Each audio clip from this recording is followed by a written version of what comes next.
Sounds like you're. And the microphone's on if you guys want to do a test. Hello. Oh, what a beautiful morning. Can you guys all hear us? If you could give a thumbs up. Perfect. We're so good. Okay, thank you. You let the folks know waiting room. I've admitted a couple more signed in. Let's see it back on. Let's see it now. Yep. Okay. Melody, was I the only one who just had that problem? No, it was all of us. Okay, I feel better. Thank you. We're on Wi-Fi. That's not great because we're in a different conference. We're not in our usual Wi-Fi. So that will be something we will tweak for next time.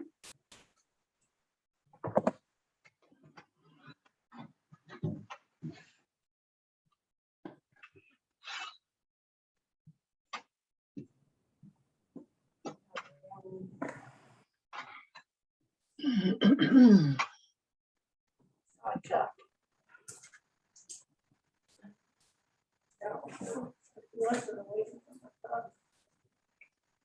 He was on there before, but I haven't seen him yet. So we're just gonna come back. Yeah, there Let me admit. If you can just keep that participants thing up. Oh, yeah. Because there will be others. Okay.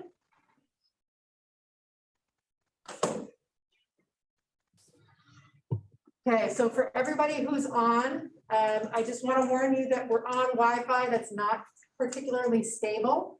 So if we crash down again, you have our apologies in advance. We just need you to log back in using the same link with our apologies. That's terrible. I'm gonna have to move. Where's the camera? Right here. Do you want me to zoom it in? Whenever someone's talking. YouTube doesn't have sound. Yep, I just got Jones. I'm sorry, what Chelsea? Would you like me to zoom it in whenever you're talking? Is that helpful? I do not need to be zoomed in. I just need to find a way to not have you staring at the side of me so the commissioners can actually see me. that camera. What's my camera? Yes. Oh. Chelsea, are you muted? Uh, Because no one can hear you on YouTube. I'm not muted.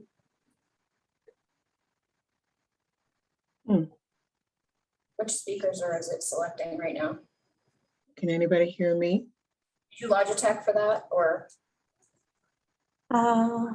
Logitech there and Logitech now. Okay, the speaker was defaulted to something different. Okay, let me check it now to be sure. Everything's Logitech now.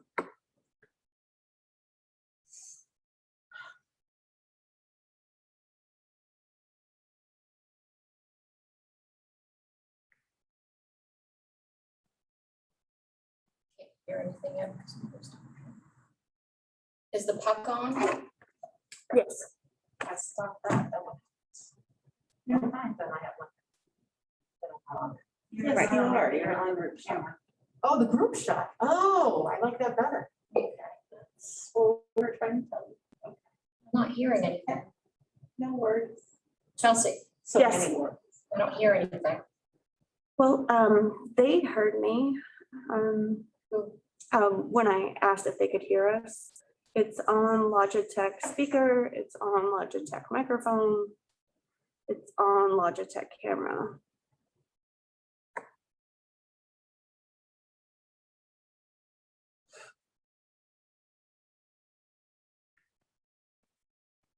Because we're all muted? I'm not Muted ourselves? And do you like seeing everybody like Brady Bunch squares, or do you just want the speaker? Oh, no, squares. I'm just gonna do it to see if it can pick up who's talking. Can you pick up me talking? I don't hear anything. Nope. Commissioner Doosan, can you hear us? Okay, that's good. So That's they can weird. hear us in the meeting. It's just not coming through to YouTube. YouTube.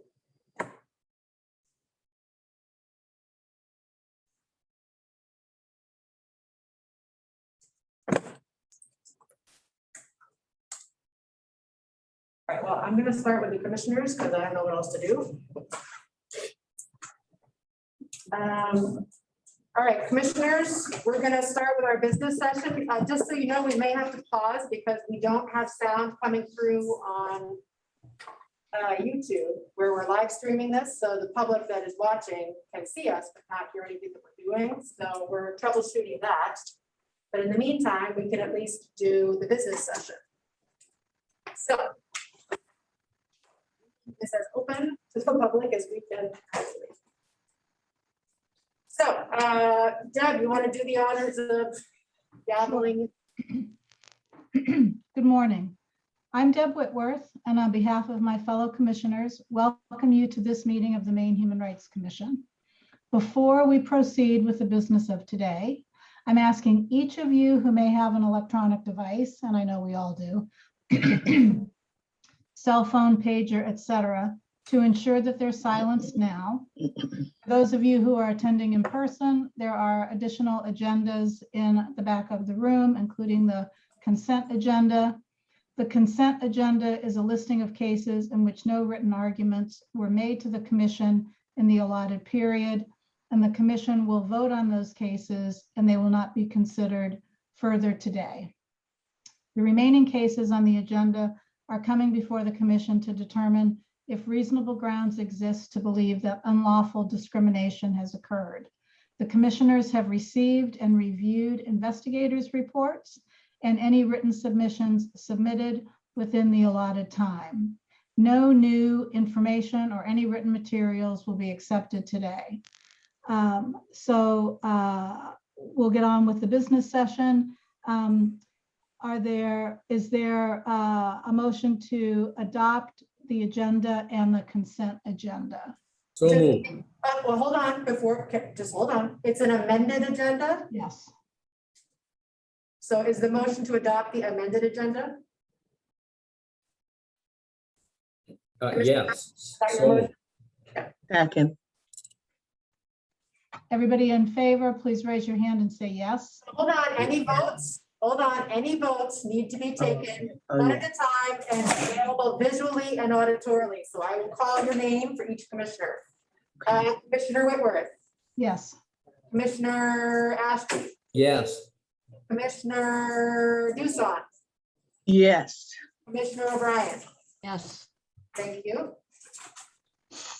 Next, we would need a motion to adopt the minutes from the July 19th commission meeting. I move we adopt the minutes from the July meeting. And I second, So all those commissioners, for each commissioner who's in favor of adopting the minutes from the July 19th meeting, if you could signal that when I call on you both visually and with your voice. Commissioner Whitworth, Yes. Commissioner Ashby, Yes. Commissioner Doosan. yes. You did, okay. Commissioner O'Brien, Yes. thank you. And now the director's report. Amy? Yes, good morning to everyone, and I want to thank everybody and thank you in advance. This is our first in-person meeting for a year and a half, and it's our very first time doing this in a hybrid format. We have a few people in the room and some people on Zoom and staffers here trying. We're all working our hardest to try to get this made available to the public and the parties in all the ways possible. It's not pretty. But I want to thank everybody for their patience while we do that. And I especially want to thank Melody Piper and Chelsea Kretschmer from our office who have been doing all the tech stuff. And especially because it's Mel's birthday today and I already snapped at her like 6 times. So the director's report. So for administration, for personnel, I'm happy to say we haven't had anyone quit. I'm sure now that I've said that, somebody will, but we do have lots of people coming and going on parental leave. There's a bit of a baby boom, and I'm told that it's not just in our office, it's everywhere. So we have people, someone about to go out on leave, and then somebody else will go out on leave, and then somebody else will go out on leave. So there's a lot of shuffling of work, which is challenging because the new cases remain high. Oh, wait, I'm talking. This off. Well, that might be easier. The numbers of new cases continue to be high. So for compliance, the status of pending reasonable grounds cases, we have 12 of them that are in progress. Since the last meeting, we had 2 successful conciliations and 2 unsuccessful conciliations. I gave to you memos regarding conciliation agreements, and there were, I think, 2 conciliation agreements and 1 post-conciliation agreement, which has that differentiated only because the actual 90 days for conciliation ended and there was an agreement just after that. So I don't know if you want to approve those one by one or approve them all together, but the cases are EDPA 190375, which is O'Donnell versus Crabapple Whitewater, H2O 0531 Willett versus Oceanside Condominium, and H2O 0524A Johnson and Johnson versus, I'm going to say Auger, it might be AJ, I can't remember. So I would ask that you approve those agreements and authorize us to sign them for one of the commissioners.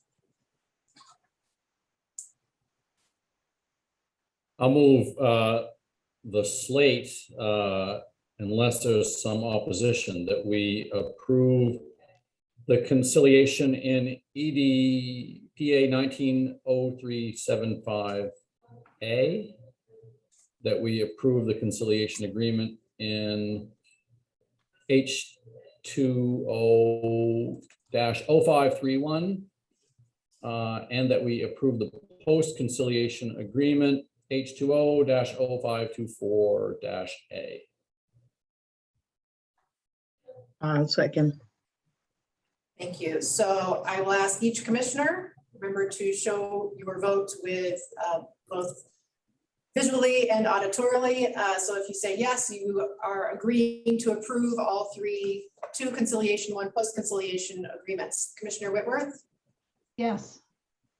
Commissioner Ashby, Yes, got to use your hand. I did. Yes. Commissioner Dusan, Yes. Commissioner O'Brien. Yes. Okay, thank you. Next, for investigation, in the month of July, we received 63 new complaints. We administratively dismissed 13 complaints. And there were there were 20 predetermination settlements with benefits of about $499,000 to complainants. For litigation, I would ask that we take that after executive session.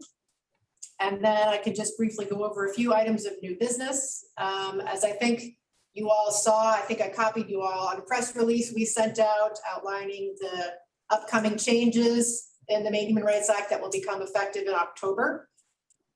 People seem to find it helpful. But we've gotten a lot of questions, which are very reasonable questions about implementation. So we'll continue to work through those as we're also preparing draft rules and guidance, and we're updating all of our pre-employment and housing inquiry guide. There's a lot of updating we'll be doing. And Barbara will certainly be busy with rulemaking in addition to all the litigation and all of the investigators' reports. I would just, in terms of workload, I do want to let you know that we did finish out our year with our HUD partnership agreement, and we basically closed twice as many housing cases this year as we did last year, which those numbers confirm our lived experience here that we are very, very busy with housing. We are also anticipating soon being extremely busy with employment cases, as we are anticipating vaccine cases to arrive shortly. We were preparing to have our staff return more to the office. We had just started making all sorts of plans to have people come back in, and then had to put those on pause. We had planned our staff training day. We canceled that. So like everybody else, our agency is struggling to keep up with the latest information about COVID.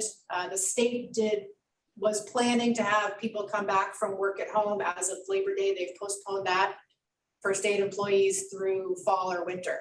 So we're, I think at this point, investigators are planning to be in the office about once or twice a week on a schedule, so people know who's due here. Front office staff is here every day.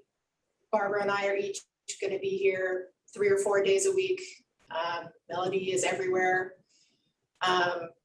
So it's been a long year and a half to keep everything running. It'll be a while, but we're staying the course, but it's a challenge, just like it is for everybody else.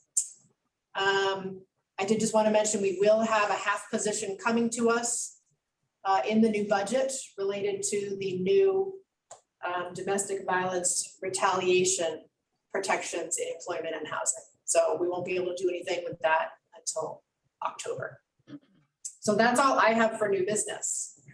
Anything from the commissioners before we start cases?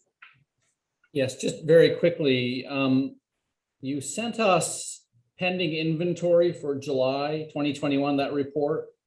Yeah. Am I correct that maybe the figures didn't load? Yep, you are. It showed 0. That's not even a report you're supposed to get monthly. It's a report you're supposed to get once a quarter. But we have someone who's relatively new at running those reports. So you are correct, Commissioner. The number didn't load. I was rooting for you that your inventory was 0, actually. Yes. I thought that was unlikely. It is unlikely. Yes. Okay, thanks. All right, well then, Commissioner Whitworth, I would say we should launch right into cases. All right. Cases will be called in order on the accepted agenda.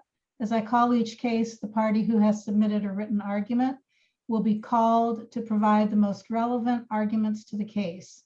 The time is limited to 10 minutes. Time may be reserved to rebut opposing arguments, but the time limit of 10 minutes may not be exceeded. Procedural rules of the commission specify that your arguments may address only 1, relevant factual errors, 2, relevant omissions from the report of facts submitted during the investigation, or 3, relevant issues and questions concerning interpretation of the law. The commission allows parties who do not disagree with the investigator's report to rebut comments made by the opposite party. Please be advised that commissioners may ask questions, and you will be asked to introduce yourself when it's your turn. Thank you. Deb, before you, actually, after you call the first case, can you just let me get in there to talk about how we're structuring things?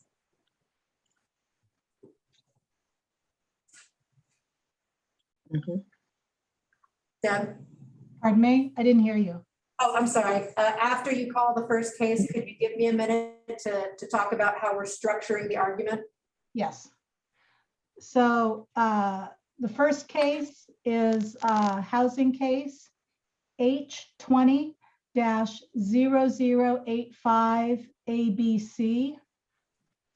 Robin Janelle v. May E. Simmons, Dennis Simmons, Amanda Olson, let's see, who's the executive director of the Augusta Housing Authority, Danielle Thibodeau, Logan McNeil, Tatiana Nirza, Mackenzie Hewins, and John Wilcox.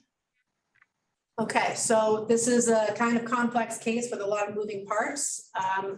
The first thing to note is that the part of the case that relates to Norma Dupre and Eileen Williams is not going to be heard today because they did not receive notice. So that part of the case is going to be postponed to September. But we're proceeding with the rest of the case because this case has been, we issued the report in May. So the first part of the case that we're going to hear relates to the recommended determination numbers 1 and 2. And that is against the Simmonses. What we're going to do is hear, and I did review this with, I think, the parties, and I did talk with Ms. Janelle about how this would go. As a reminder, Ms. Janelle, you asked me to remind you that this is like a JAG hearing.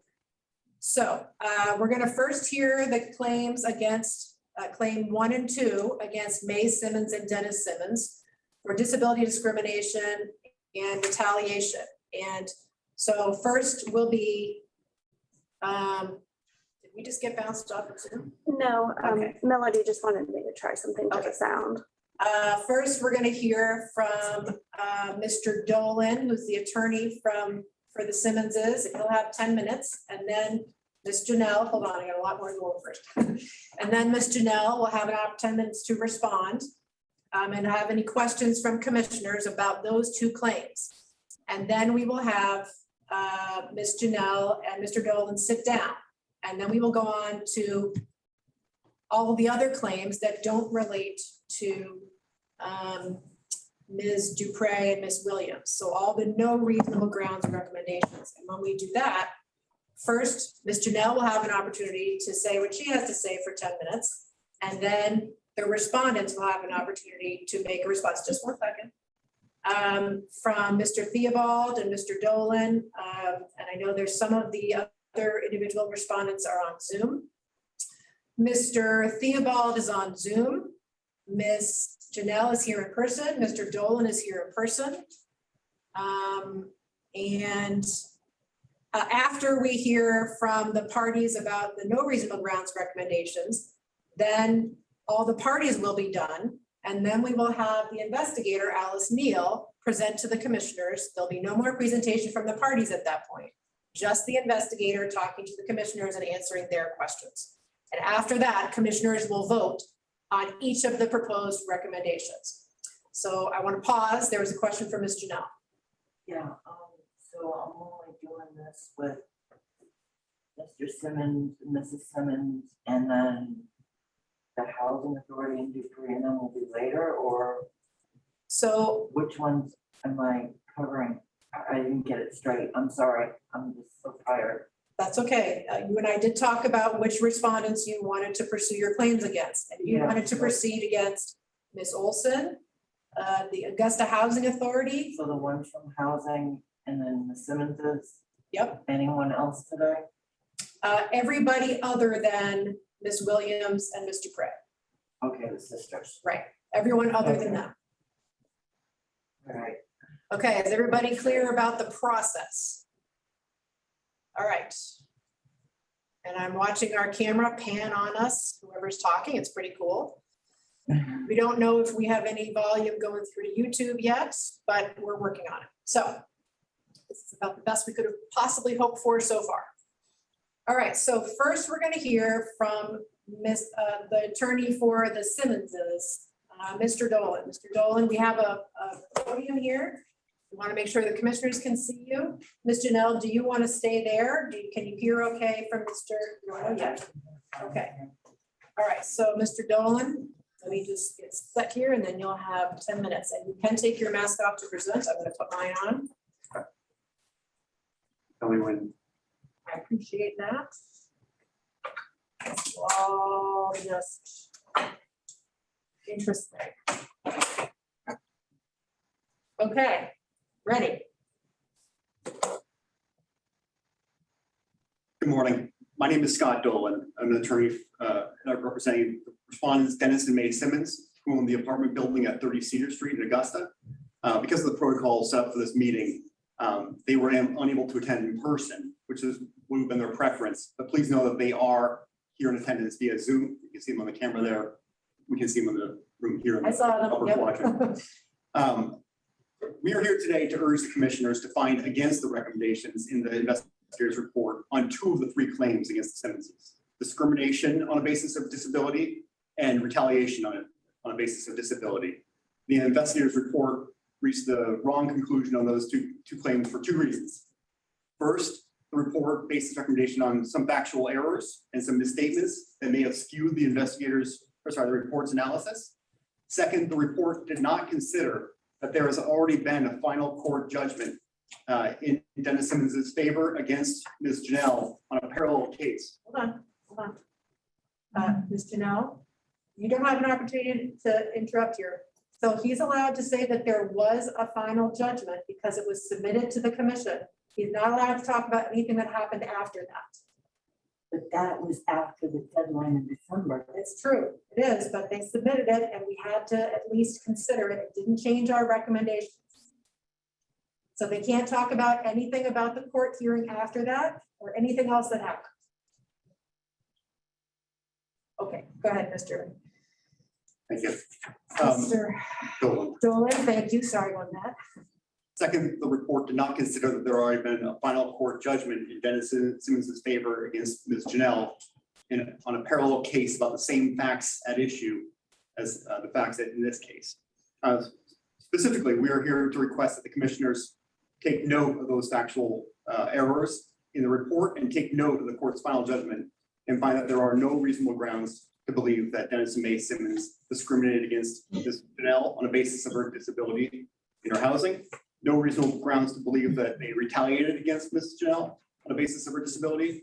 And further, in agreement with the report, no reasonable grounds to believe that they discriminated against Ms. Janelle on a basis of race, national origin, ancestry, or religion.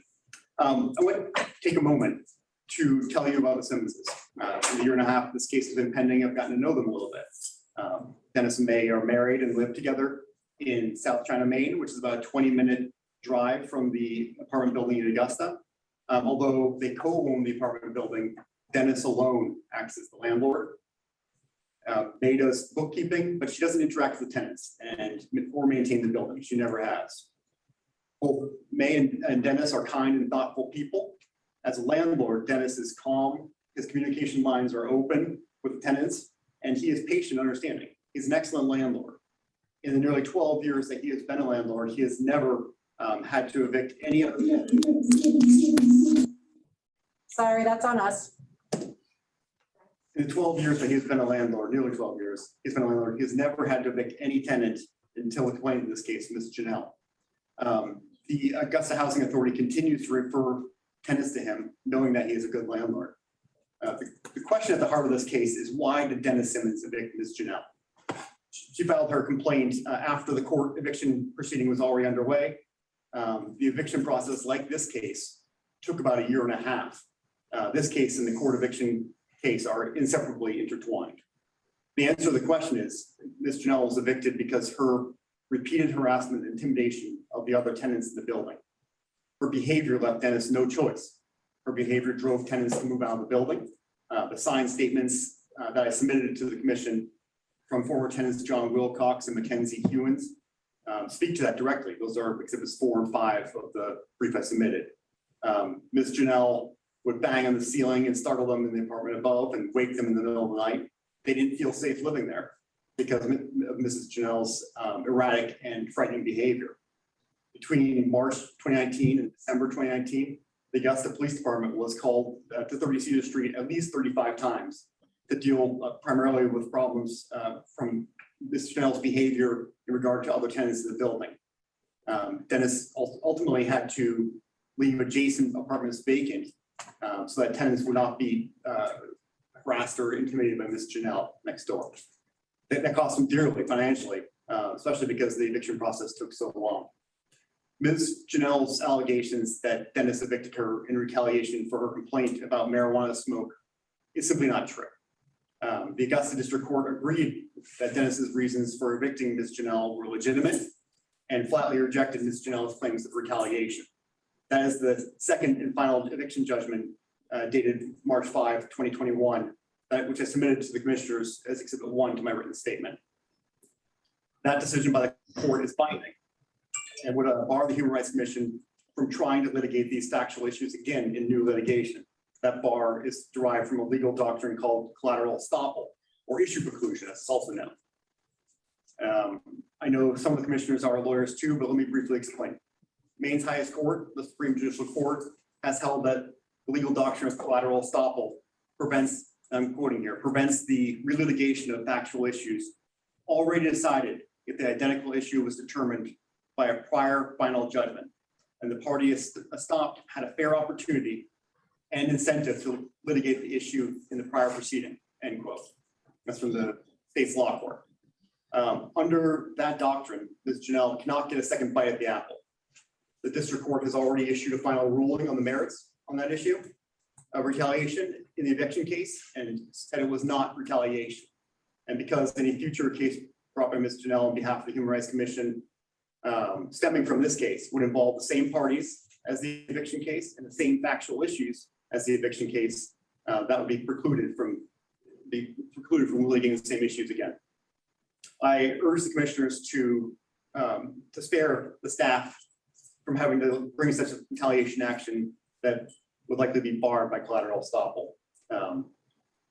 And I'd also say that the district court rightly found that Dennis did have legitimate reasons for evicting Ms. Janelle due to her behavior. Turning next to the factual errors in the investigator's report, I covered many of these errors in my brief, and I'm not going to cover all of them. I just want to highlight a few that I think are most relevant. The first I want to highlight is that this report states that Dennis treated Ms. Janelle differently than the other tenants by supposedly appearing in court to testify against Ms. Janelle on behalf of our tenants. And that's just not accurate. It's inaccurate. Dennis did not testify and never planned to testify on behalf of any of his tenants in any court case against Ms. Janelle. He did not treat her differently than the other tenants. The second error that I want to highlight is the report statement that Dennis failed to accommodate Ms. Janelle and treated her differently by not repairing a hole between Ms. Janelle's bathroom in her apartment and the neighboring tenant's bathroom apartment. And that is also incorrect. Dennis did repair the hole. He blocked it with spray foam that hardened, and not merely blocked to limit the airflow between the two apartments, it fully blocked the airflow between the two apartments. And after Dennis fixed the hole, Ms. Janelle never complained about the hole again to him. The third error that I want to highlight is the report's suggestion that Dennis knew tenants in the building were smoking marijuana. And that's not accurate. The report even acknowledged that by stating Dennis believed that all smoking was happening only outside where it was allowed. Dennis has never once, not once, smelled any lingering smell of smoke inside the building, either cigarette smoke or marijuana smoke. He has gone there repeatedly at various hours on various days, at least 3 times in the middle of the night, and in response to Ms. Janelle's complaints. And all the tenants who he spoke to denied to him they ever smoked inside the building. The lease forbids smoking inside the building. Dennis distributed a follow-up letter to each of the tenants saying that smoking was prohibited inside the building. And Dennis firmly believed that people were not smoking inside the building. The fourth error in the report's conclusion that I'd like to point out is that Dennis should have punished other tenants in the building based on smoking allegations that he didn't believe were true.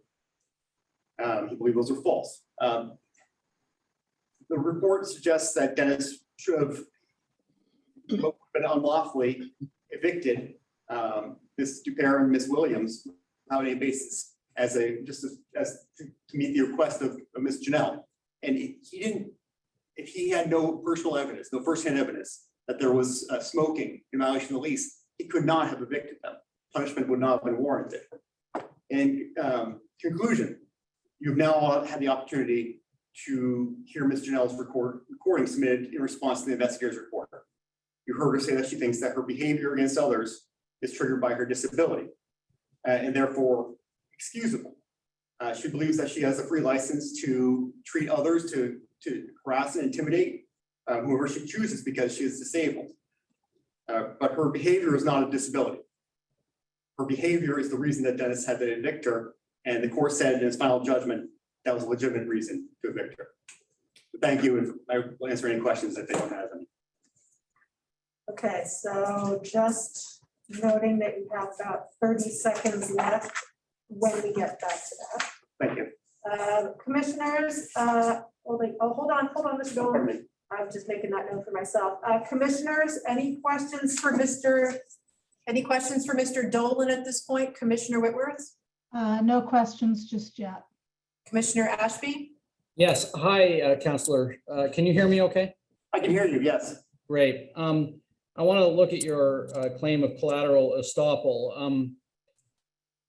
My first question regarding that issue is, aren't the issues different than the issues dealt with in the eviction court, at least as to the reasonable accommodation claim? I'm sorry, you're asking if it's different in regard to the reasonable accommodation claim? Yeah, the doctrine of collateral estoppel doesn't apply if the issue, it's an issue preclusion defense, but if the issues dealt with in the Human Rights Commission are different than the ones dealt with in the FED court, then of course collateral estoppel doesn't apply. on the issue of reasonable accommodation, namely these landlords' alleged failure to accommodate this tenant by making sure she's not exposed to marijuana smoke, isn't that a different issue than the issue dealt with by the eviction court? The facts are the same, but you're correct, that's a different claim, and perhaps it's worth noting that in the doctrine of res judicata, there's two branches, claim preclusion and issue preclusion. And they did address in the district court the issue of retaliation, and specifically addressed that, saying that it was not retaliation. They were not addressing accommodations, but the facts that were discussed in connection with retaliation were the same facts. And then relatedly, the burdens are different, correct? The burden in the Human Rights Commission is at least an even chance of prevailing as opposed to the burden of preponderance in FE&D case, correct? The burden is somewhat different, yes. What does that do to the collateral estoppel claim if the burdens are different? It's still applicable. The law court said it is in a case decided in June. I may wonder on what the case is called, this 20 Thames LLC versus Ocean State Job Lot. They talk about the applicability of res judicata to summary proceedings such as FED cases. And although there hasn't been a law court case directly on the issue of the applicability, or pardon me, I should say, there hasn't been a law court case that I was able to find on the issue of res judicata as applied to this level of a Human Rights Commission case. It is applicable. Commissioner Ashby, to the extent that your concern is with Mr. Dolan's desire to spare us litigation, I would point out that the commission was not a party to any of those cases, and the commission would be bringing litigation in the public interest. There are different goals and it's a different statute. So personally, I do not believe that collateral estoppel has anything to do with what's happening here. Right, I'm inclined to agree for the reasons that I asked. I think that issue preclusion is possible even if we're not parties to the action. It's not a res judicata claim he's raising, it's collateral estoppel. And I suppose if the issues were litigated in another court, even if we weren't parties, collateral estoppel may be a defense. But my questions, I think, go to the concern I have, and that is that I don't want to. It's not my case. I'm not going to argue, but that the issue of reasonable accommodation wasn't litigated in the FED case. So. Yeah, and I apologize for jumping in. I just. No, that's always help. You can jump in anytime you want. And I'm gonna limit the discussion of the actual decision by the court. It was submitted after the close of evidence, evidence of the actual decision. And we have severely limited both parties' ability to talk about anything other than the fact that the final decision was in the respondent's favor. So I don't want to even get into too much more about what was litigated or not. Perfect. I'm all done. Thank you so much.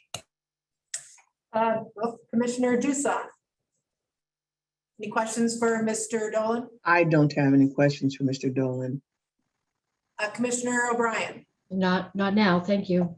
Okay, thank you, Mr. Dolan. Thank you. You'll have about 30 seconds left. I'll stay if any further questions do arise. Okay, Ms. Janelle, would you like to come up to the lectern?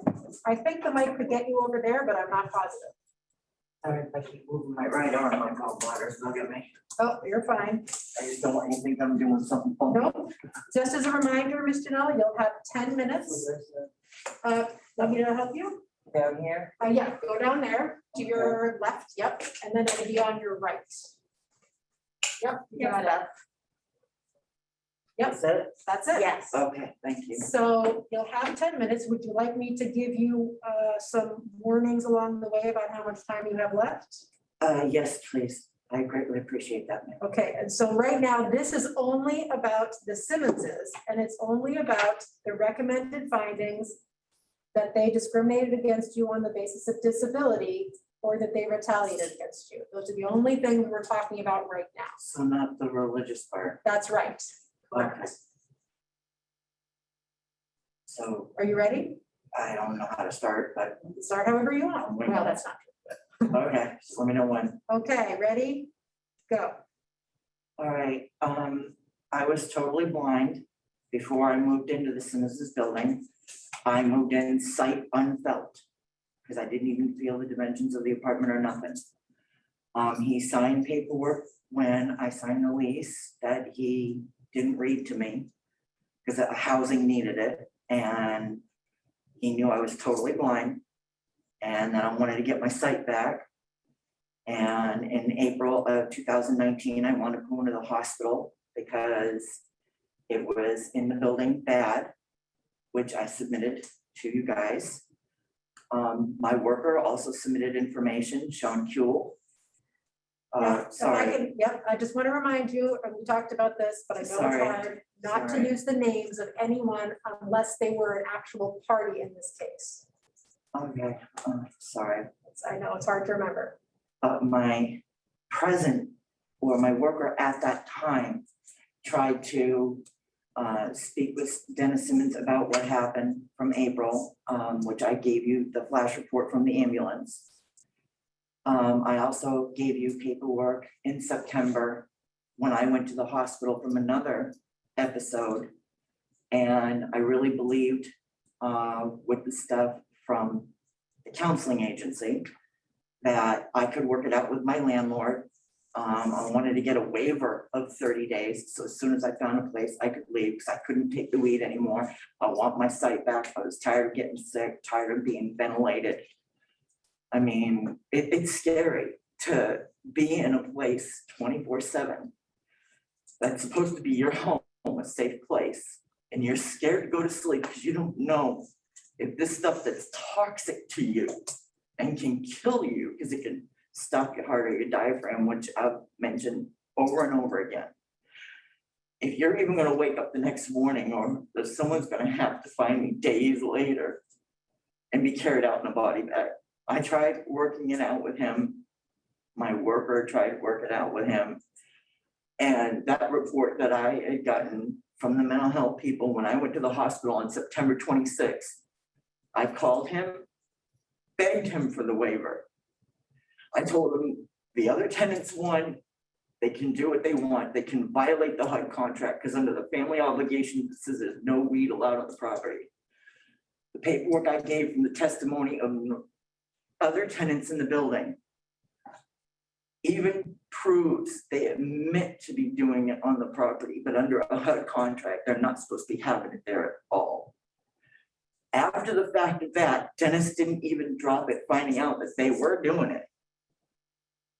They admitted to doing it on the property. They admitted to violating the family obligations, that they're not even supposed to have it at all. A HUD federal contract. And I've also submitted paperwork of my personal care attendants, one male, one female. According to someone, the paper was light, and then the other worker, the paper was dark. And this was October of 2020.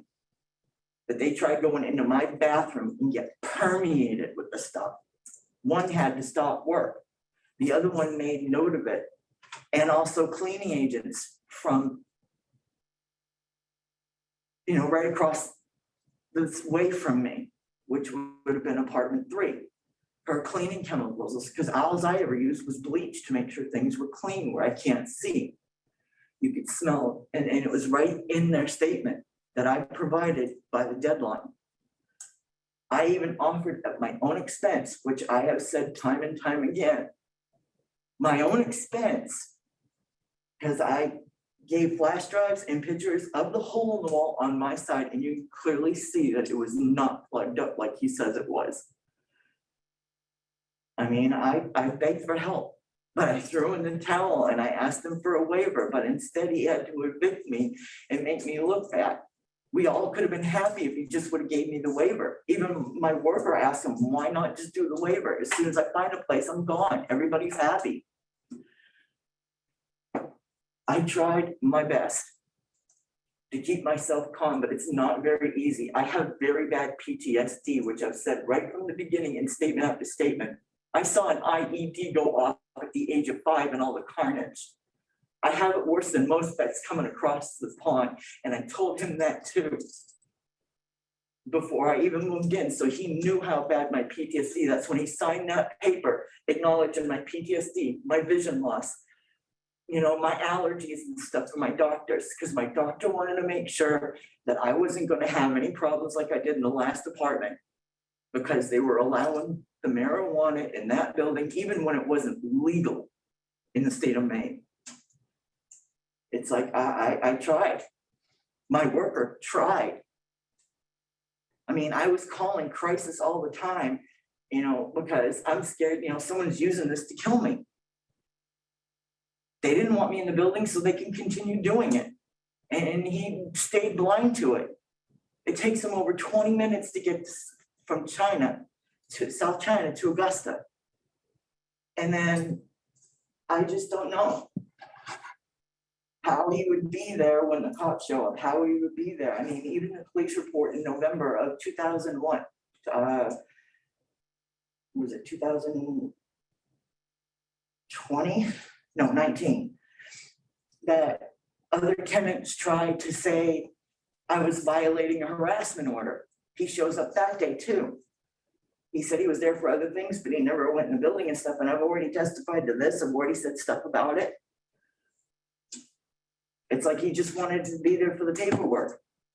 That I was violating the order, and I wasn't. I went out back off the property line because I had no permission even then to smoke a cigarette so I can keep my nose down to normal, or my senses of heightened being blind. And I went out by the dumpster where I was the winter beforehand, you know, 18, 19, no problems. I'd go down the stairs, track down the driveway, because I gave you a map of the place so everyone could get a rough idea of where I was going.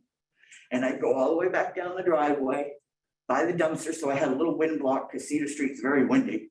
Sometimes it sounds like a freight train. And I tried to smoke a cigarette. Well, I tried it then too. To keep the peace, I gave up going back there and I went street side, still not having permission to smoke regular tobacco anywhere. And I was abiding by the rules on that. So I was risking plows, icy roads, cars hitting me, going street side, because there's no sidewalk on the side where the building's at. And I did it to keep the peace. And then I was getting harassed about getting my mail. So I had to start getting it at Western Ave, because coming down the Carmen Spiral, I'd open the door and just reach outside, grab my mail, come in. I mean, I was the one getting harassed. Even the police reports say it. I mean, I try to put my medical document on the door to warn people, please don't do this. You know, the one with all my allergies, not a sign or anything, just my medical document with my name and birth date right on it. Trying to let people know, I'm not telling you not to do it, even though you shouldn't, because it's a HUD contract, but please, this stuff could kill me. I mean, why is it so easy for people to believe that you can be allergic to ragweed and it could kill you, or you could, you know, be allergic to these things and it can kill you, or peanuts, but not marijuana for me? I mean, I am, as the paperwork says, I have vision loss, not impairment. I see nothing. Everything is just black and white. And I heard a speaker over there, so that's why I keep looking that way. So I don't know what to do. I tried everything I could. I tried working with him and he refused to work with me. Begging him for a 30-day waiver on the 26th when he gave me the notice to quit on the 29th. Because when I came home that day from the hospital, and the nurses at the hospital even made me call him that it could be worked out. And I left him a message, and I've said that over and over again too. Now, if I'm on the phone with crisis because my PTSD is going off, when I could see it was like 1, 2, 3, 4 screens. I've said that before. I've testified and given that information before. Mine is real intense. All right, growing up in the military, marrying military, widowed from military. I have tried everything I can, and I do what my counselors and everyone says to do. Call crisis. All right, so I'm in my house, they come by a door, you can hear things clearly through the door, because when I was having an interview with one of the Maine human rights people in June, everything that I said, and I told her I'm going to say a couple things deliberately to see if anyone's hearing. And if you look at the testimony from Norma Dupree, when I said about handwriting, about the handwriting. We had mentioned that in June, just to see what she would do. Because I knew she was in that hallway, because I could hear the creaking board listening in. That was the tenants in the building, the one right across the hall from me in number 3. Because I heard her shut her door when I was talking to the one doing the interview with me in June. It was about a 3-hour call. And lo and behold, there it is on the transcript you got from me, from the court, because I used the court's own scribing agency to transcribe that. And at the end, you can see how Dennis wanted to get up and start testifying for Norma and Eileen. You can clearly see it. Well, why would he even need to be there at all? He didn't. But he was there. Why? Mr. Knox, I'm sorry to interrupt you, but that is just a little bit over your 10 minutes. Sorry, That's okay. you didn't give me any warnings. You know what? You're right. I did not give you any warnings, and I said I would, and I apologize. Sorry. No, I said I would do it, and I didn't do it, so. Unless I ask Google what time it is, I have no clue. You're right. I did say I would do it, and I didn't. So how about if we give you 2 more minutes? Well, One more minute I'm and pretty then- much all set because, you know, I offered at my own expense. I had housing, so I had the money to do it, to give him the money so it wouldn't be an expense on him. It wasn't done. I provided photographs. I even provided text messages to my landlord about this and he did nothing, which you guys have got copies of that. Tons of text messages. Because I had someone from a convenience store that does photos help me do screenshots and then have it printed for you guys. They were angels. 11 minutes. How about 1 more minute? And I tried over and over again. And I even asked him if I could put a seal around the common area door, and he never gave me permission. So what I did was I went out myself, at my own expense, and got weather stripping and stuff to put around the door to make it good and tight. But in an investigation, you guys are allowed to subpoena people and information. After doing the EMT flash report that I gave you guys, I'm hoping that you guys had the power, well, you do have the power, that you did communicate with the ambulance service for that April flash report. And you would see, and I am not kidding about what I am saying, and I am not lying about what I am saying. On the phone all the time to crisis, people are coming down the stairs and they're hearing me going off because I'm smelling the stuff in my apartment. Do they care I'm in danger? No. I'm loud and upset? Okay, so they complain about it and then they use it against me. I did exactly what they said to do and I'm being condemned for it. You know, that's 2 extra minutes of time. Thank you. Okay, so if you don't mind, we're gonna And pause. thank you. Hold on, we're gonna pause and see if commissioners have any questions. We're also still don't have audio on YouTube, so the live stream of this meeting, which we're concerned doesn't meet our requirements for FOIA. So Okay.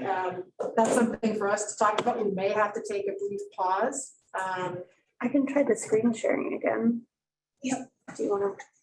Whenever you Oh, want to let me try. try. How about if Can I sit down? I'm of really course you shaking. can, sit down. Yes, there's a I've chair been right to walking your for right. days on That's fine. this. I just You're did right. share send.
Commissioners, can you hear me?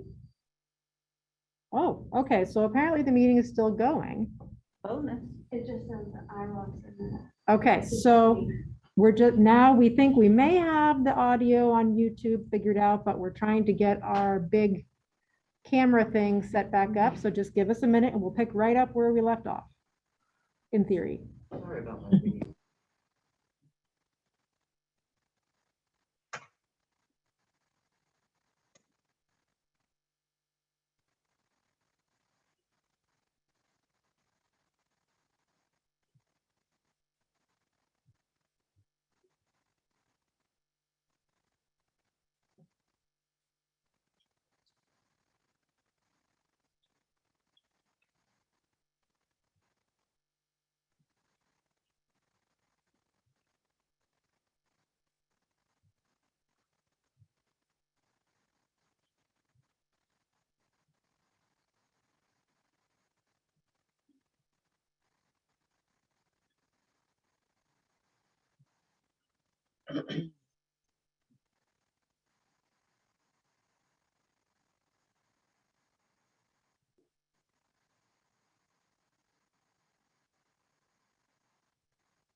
Oh, there's a mute there, Jim.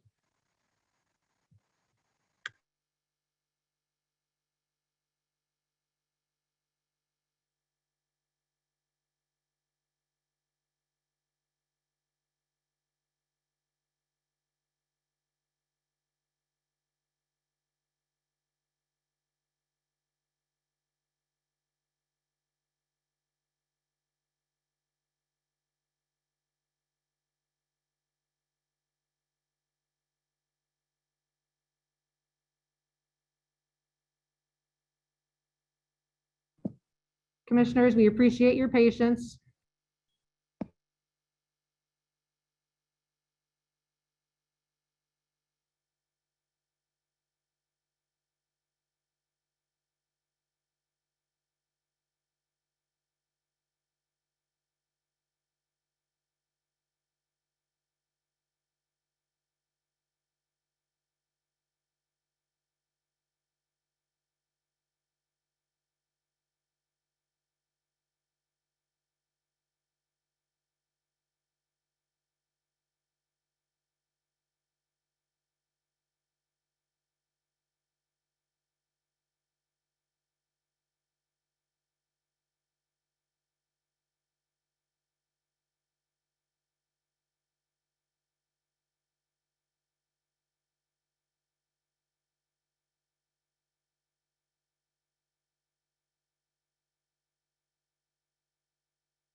Echo, and Logitech, and I'll try the screen sharing again, but that seemed to kick me off last time. Screen share, she said share audio, share. And then I'll just make it. Supposedly that was the issue with the YouTube. But everything's gone now. Everything's gone in the meeting. They're still there, but it's the way my screen is, because right here it says I'm sharing the audio now. But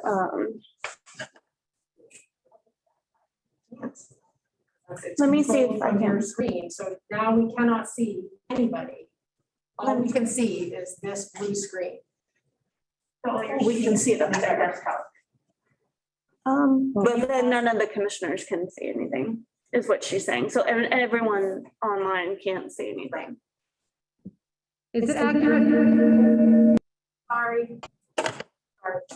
Amy, they can hear you this time. Commissioners, when I'm looking at my laptop, I can only see a blue screen. Can you also see only a blue screen? Yes, only a blue screen. So we think we might have audio on the YouTube live stream, which is important, but we also need you to be able to see the people in this room. So Amy, My view. Amy, I can see a blue screen, but on the right-hand side, I can see some of the commissioners. I see Like, your you can see the block. Participants. I think it was like mine where it's. Sorry, yeah, I can see us, and I can also see icons, actually. It's a computer yes, homepage. that's our laptop. So can you So change if the they view? hit all the squares, that's how I saw everybody. Well, so you're saying go to view, and when I select side-by-side gallery, I have what Commissioner O'Brien just mentioned. I do side-by-side speaker, I see only the conference room.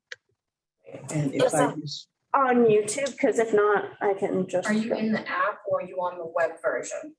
The app. The apps. That's how I was the whole It's time. not working on YouTube with the sound.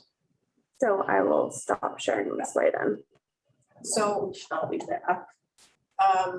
council, what do we do? Do you want me to just put the new link up as the full, everybody can just, they'll log in, they'll be on mute, they'll be in the We way. have no choice. We have no choice. Let them into Zoom. So, well, they can't hear I'll us. repost a new link. Can you type something that everybody can see on the screen that just says, Well, I know that listen, everybody was watching. we're gonna post something for everybody We don't to, know what we're doing because they can't hear us. Amy, we can post something on there that everyone can see that says to check the website in a minute. We're gonna repost the link. Idea. Are you able, have no technical knowledge, but are you able legally, does it have to be, I mean, this is being recorded right now, correct? But it also has to be live. It has does, okay. has to be available by audio. Explicitly, the FOIA amendment that made this remote meeting possible explicitly says it has to be available by audio and video. So that makes sense. post the Zoom link on the website, I can let everybody in. But you And have to put, can you put up a note on there that tells the people watching on YouTube what's happening? Yeah, Because you can't hear us. I don't have the YouTube Melody does. No, but in the chat there.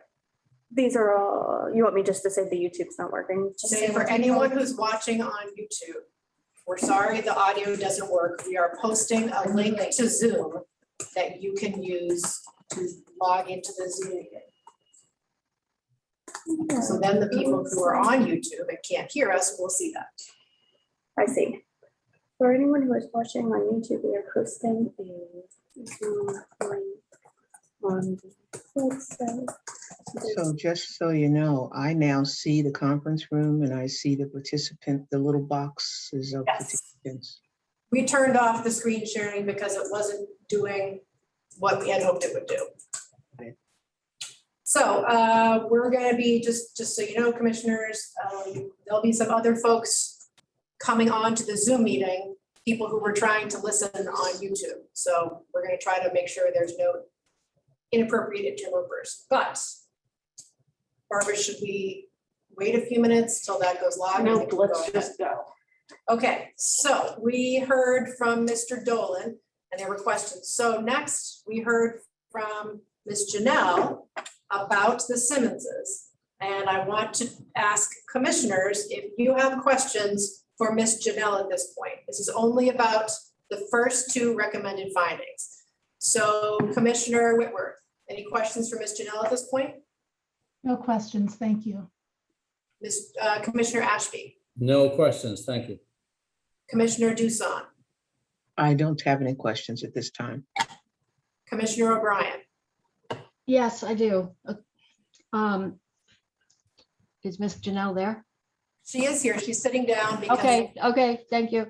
First of all, thank you for your service and your family service, military service. My question is, it seems like a small detail, but it has struck me in reading this case. I certainly believe the issue of the marijuana being allergic to it, but I noted that you were allowed in March to smoke on your porch. I think you just said you weren't allowed to smoke, but smoking itself, you said is a good thing for you? Back here, Bill? Yeah. Okay. What it is, all right. I've said this in interviews and stuff before. Basically, when you smoke cigarettes and you blow it out your nose, it numbs the inner membranes and it burns the cilia and stuff, so you don't smell things as enhanced. Your sense of smell goes, most smokers, it goes down because that's what happens. And I smoke cigarettes right now to numb my nose, because I mean, from Star Trek Next Generations, we got tablets, but we have no Vulcan nasal numbing agent. So it's the only thing I'm doing right now to keep my nose under control, because half the time when I don't always smoke, because I try not to smoke unless I have to for my nose. Either that or I can't stand the smell of my shampoo, I can't smell my deodorant, because it smells like rotten chemicals instead of the way a normal nose is supposed to smell it.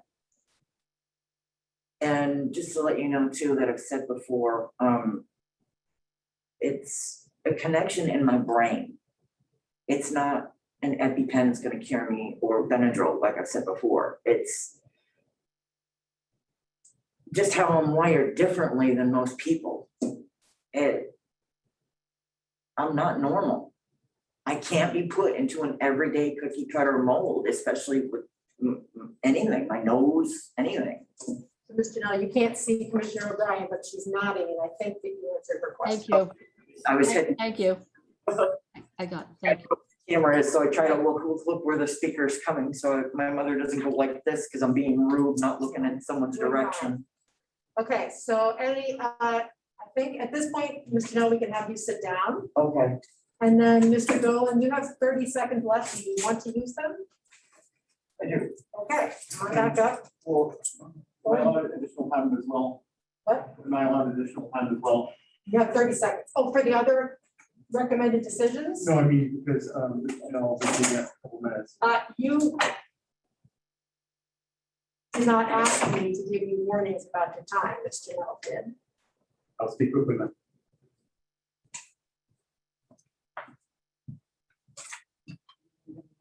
No, For you're fine. space issues. No, you're fine. Here, I'll just go down here, just for space issues. Go ahead. Carrying it. I have 5 points of rebuttal. One, Mr. Janelle said that Mr. Simmons did not read her lease. He did read her lease. Next is the regarding the seal on the door. She did not ask for a seal on the door. Mr. Simmons said that did not happen. Regarding smoking on the property, the lease says that smoking is not allowed in the building. The letter to tenants talk about in the building, not on the property. Smoking is allowed outside. And then she referred to people not working with her regarding finding new housing. That's incorrect as well. As I told investigator Neil, I tried to talk to her about that. Right Mr. on Simmons did. time. Thank Wrap up you. in about 1 second. Right, thank you. Hold on, can I see if the commissioners have any questions? Sure. please? Commissioners, any follow-up questions for Mr. Dolan, Commissioner Whitworth, No questions. Commissioner Ashby, No, thank you. Commissioner Dusan?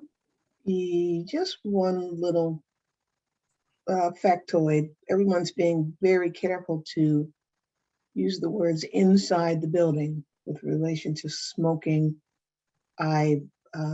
Is it in the record? I just can't recall. It was quite a bit of reading and listening.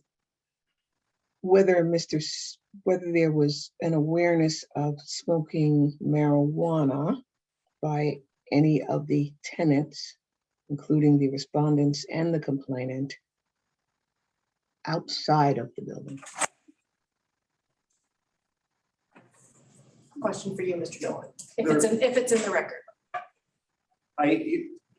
There was a point when Mr. Simmons became aware of somebody smoking marijuana outside, but I don't have my exact recollection in front of me. Okay, thank you. Commissioner O'Brien, questions for Mr. Dolan? All set, thanks. Okay, thank you, Mr. Dolan. Thank you. And Mr. Nell, you used all your time, so there's no follow-up for you. So at this point, that's all the presentations we're going to have about the first two recommended decisions. So the next recommended decision was against Ms. Dupree, so I'm going to continue to pronounce wrong, and Ms. Williams, and we're not hearing that one today. Thank you. We're not hearing that one today. So what comes next is the recommended decisions 4 and 5, which relate to whether or not Mrs. Simmons and Mr. Simmons discriminated against you, Ms. Janelle, on the basis of race, national origin, ancestry, or religion, or whether any of the other respondents retaliated against you. Okay, so what we're going to do is have you go first, Ms. Janelle. You'll have 10 minutes to talk about those points. And then after that, we'll hear from each. So just Mr. and Mrs. Simmons, or? It's about Mr. and Mrs. Simmons, and also, so that's the religion, race, national origin, but also whether any of the respondents retaliated against you. Ms. Olson, Augusta Housing Authority, or any of their employees in your neighborhood. Or Yes, Mackenzie, yep. Okay. All right. Okay, so you have 10 minutes for that, and I will this time try to actually give you the warnings that I said I would give you before. I started filing on this and I'm just trying to keep it all straight. There.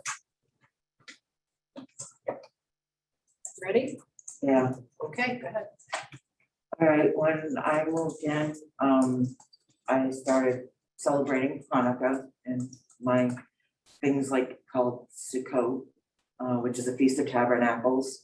You put up a sukkah, or some people put up a tent outside during Sukkot, which is religious.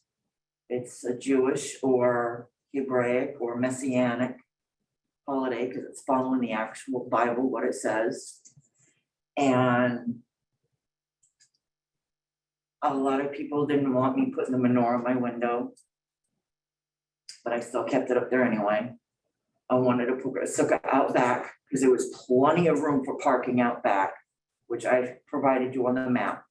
When you go down the driveway and go this way, there's been 4 cars there. I provided pictures on that with 4 cars being parked there. Cars that parked along the driveway too, going in and out, there's enough space. And I had a tent up back, like I had said, with the bed bug spray. And after that, because there was a lot of construction during that time too, so I didn't want to block the common stairway outside, because they're common as well as the one inside the building is common, because they go to different floors. It's a common area because other people can be going up and down. You're not really supposed to smoke there either. And I couldn't block that with stuff that I wanted out of the house, like paper towels that I use in my eyes or my nose, and stuff that I didn't want the chemicals of a bed bug spray getting at. So I had a tent out back with my stuff in it. But I provided pictures of that. Provided pictures too that my stuff was in the tent. And, I just wanted in October to put up my tent so I can celebrate Sukkot. That's 2 minutes so far. Okay, and my landlord told me no, that it's blocking the driveway because there was a grass patch in the back and it was only like 2 feet. As long as my arm was on the driveway, so that's what, maybe 2-3 feet, was actually on the driveway over on this side, very back corner, because I had a nice 8-foot round tent. But it was too much, and apparently, and in one of the statements from the tenant, they complained that I was blocking the driveway. And there was plenty of room to back up, even go right behind the edge over here where the dumpster was, and then go right down the driveway. No way was I ever really in anybody's way. There was plenty of ample parking because other tenants had parked different ways. It's just that it was done long after, there was no complaints, no written complaints, no nothing. Till after I got a notice of quit. After I got the notice of quit is when everyone complained about stuff. And, you know, I just didn't think it was right that everybody else can do whatever they want. And he keeps himself out of the picture because he would complain like I at different things. And it's like, you know, what am I supposed to do? You know, I wasn't allowed to put my mezuzah on the door. And I had mentioned that too before, you know, mezuzah that has the word of God and you put it on your door sill. I wasn't allowed to do that because he didn't want that there. And I did give that information and I even had the little pony flash drives with that conversation because I was in the middle of making a video for my kids when that conversation with my landlord came up. So I did provide that. Just so you know, 4 minutes, we have 6 minutes left. So I did provide that audio and video because it was right in the middle of a video that I was making for my kids out west. That's basically it, because those are the only couple incidences that I was discriminated on. It was just those two. Okay. Did you address the way you wanted to vote the Simmonses for race, national origin, ancestry, and religion, and also the Augusta Housing Authority folks? Well, I asked the Augusta Housing Authority if it was all right for me to do, and they said that if I turned around and put up my mezuzah, because I make phone calls, I'm totally blind. You know, I had a worker write out something for me in November about abating rent. It wasn't me doing it, it was my worker doing it. You know, my case manager, I'll say, be more precise, because I also have PSS workers at the time, because he's the one that wrote that out for me. Because I had begged over and over again for help, especially after my PSS workers came in and got permeated with me just trying to do their job helping me. And one had to be escorted home. So it's like, you know, I asked housing and they would say, no, it's a landlord tenant issue. I'm like, well, don't you uphold your own contracts, your own obligations yourself? Aren't you supposed to be upholding them too? And they tell me no. You know, they tell me to go to the Human Rights Commission, not human rights, but disability rights, or go over to Pine Tree Legal. And I'm like, wait a minute, this is your contract, this is your obligations, this is your addendum attached to the lease, and you don't uphold them? And it's like, I'm not allowed to have a mezuzah on my door sill. I'm not allowed to put up a tent out back because I make phone calls. So that's 6 minutes, you have 4 minutes left.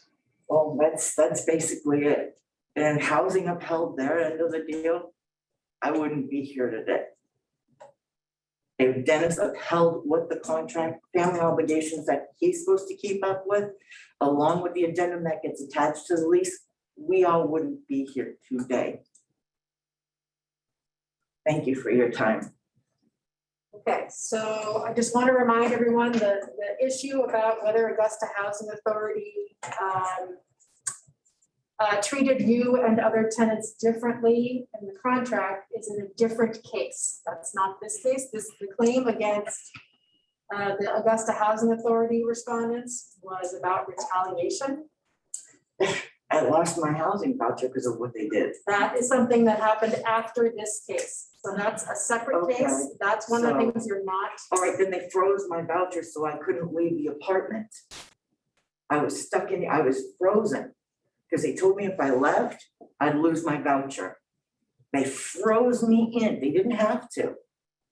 Augusta Housing Authority, Logan McNeil, froze me in even after I showed her the paperwork from Norma Dupree. From that court hearing, they still kept me frozen. Even after I proved I wasn't harassing her in a court of law.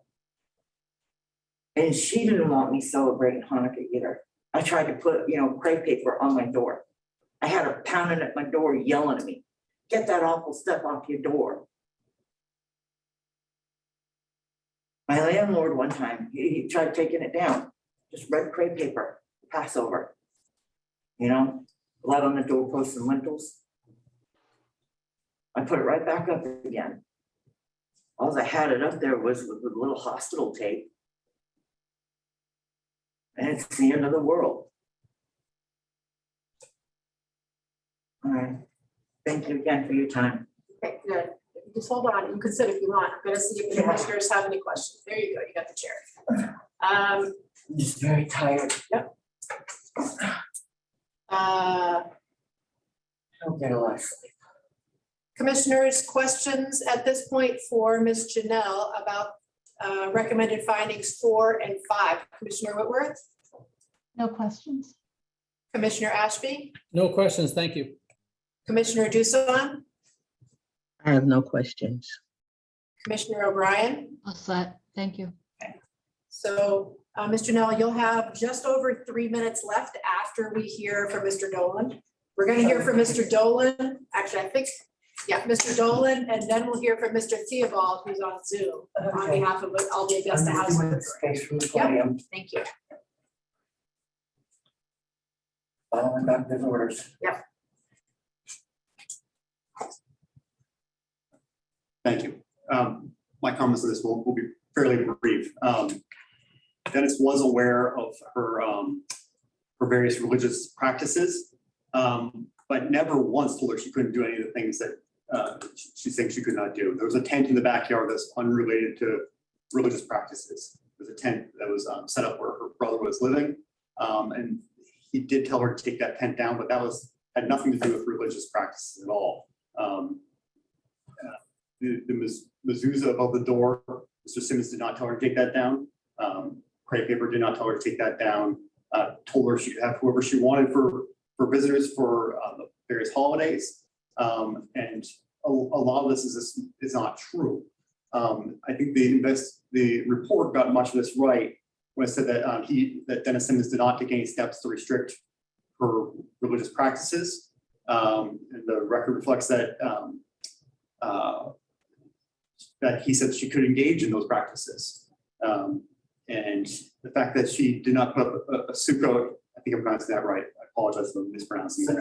Sukkot was unrelated to anything that Mr. Simmons said. He never once addressed that, and the word was new to him when he heard it come up in this case. And again, Mr. Simmons did not prevent her from any visitors during the Sabbath, and this reference, I think Ms. Janelle made to a second tent.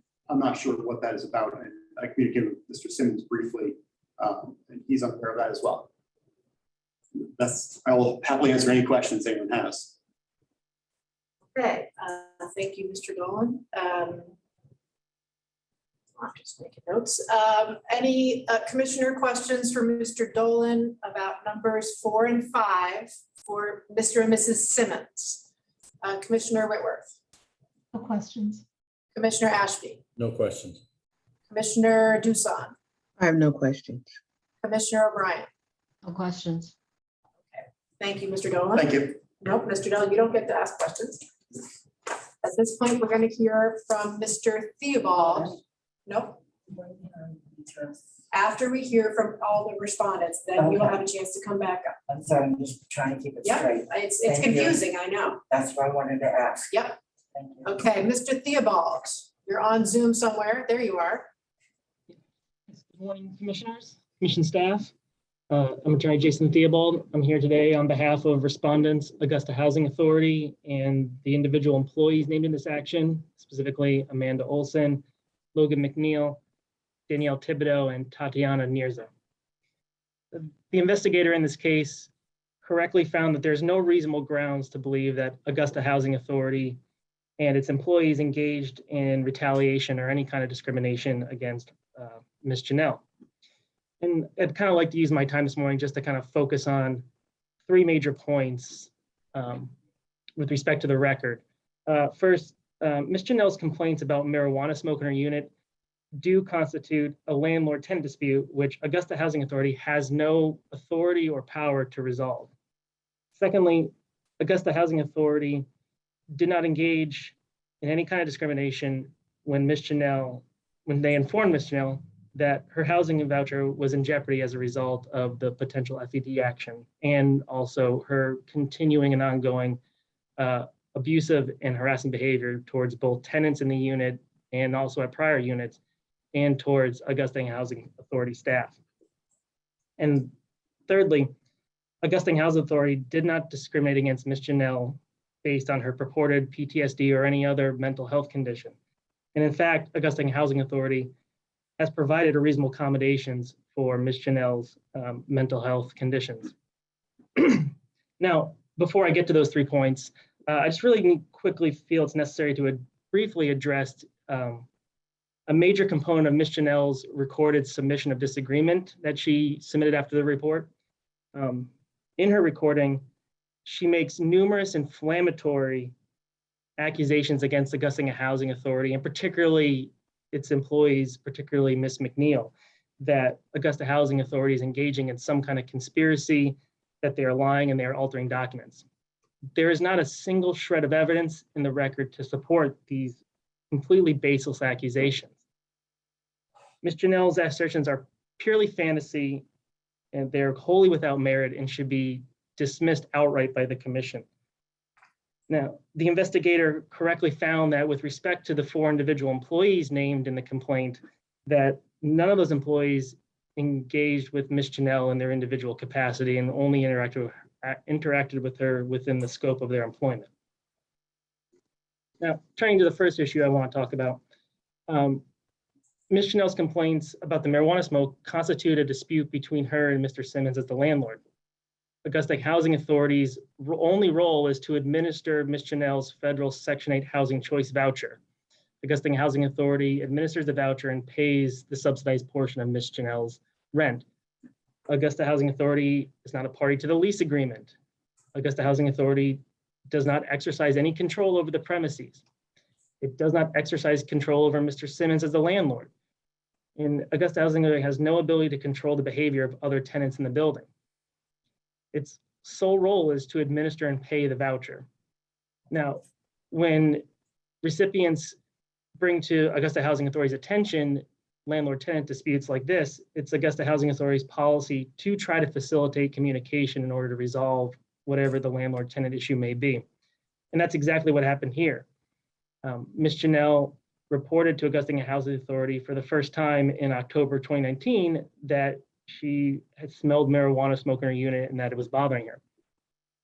Augusta Housing Authority informed Ms. Janelle that it had no ability to control the behavior of other tenants or prevent them from smoking marijuana or committing any other lease violations.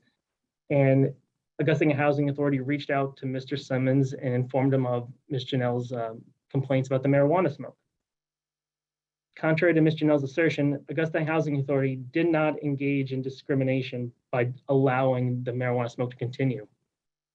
Augusta Housing Authority simply has no ability to terminate another tenant's lease for alleged lease violations and has no ability to otherwise stop them from smoking marijuana or committing other lease violations. Now, with respect to the termination of Ms. Janelle's voucher, the investigator correctly found that Augusta Housing Authority had not taken any adverse. Mr. Theobald, I'm really sorry to interrupt you, but that issue was outside the scope of this case. That was redacted. The only thing that occurred after the close of evidence that was allowed was the fact that the judge ruled in Ms. Simmons's favor. Anything after that was redacted.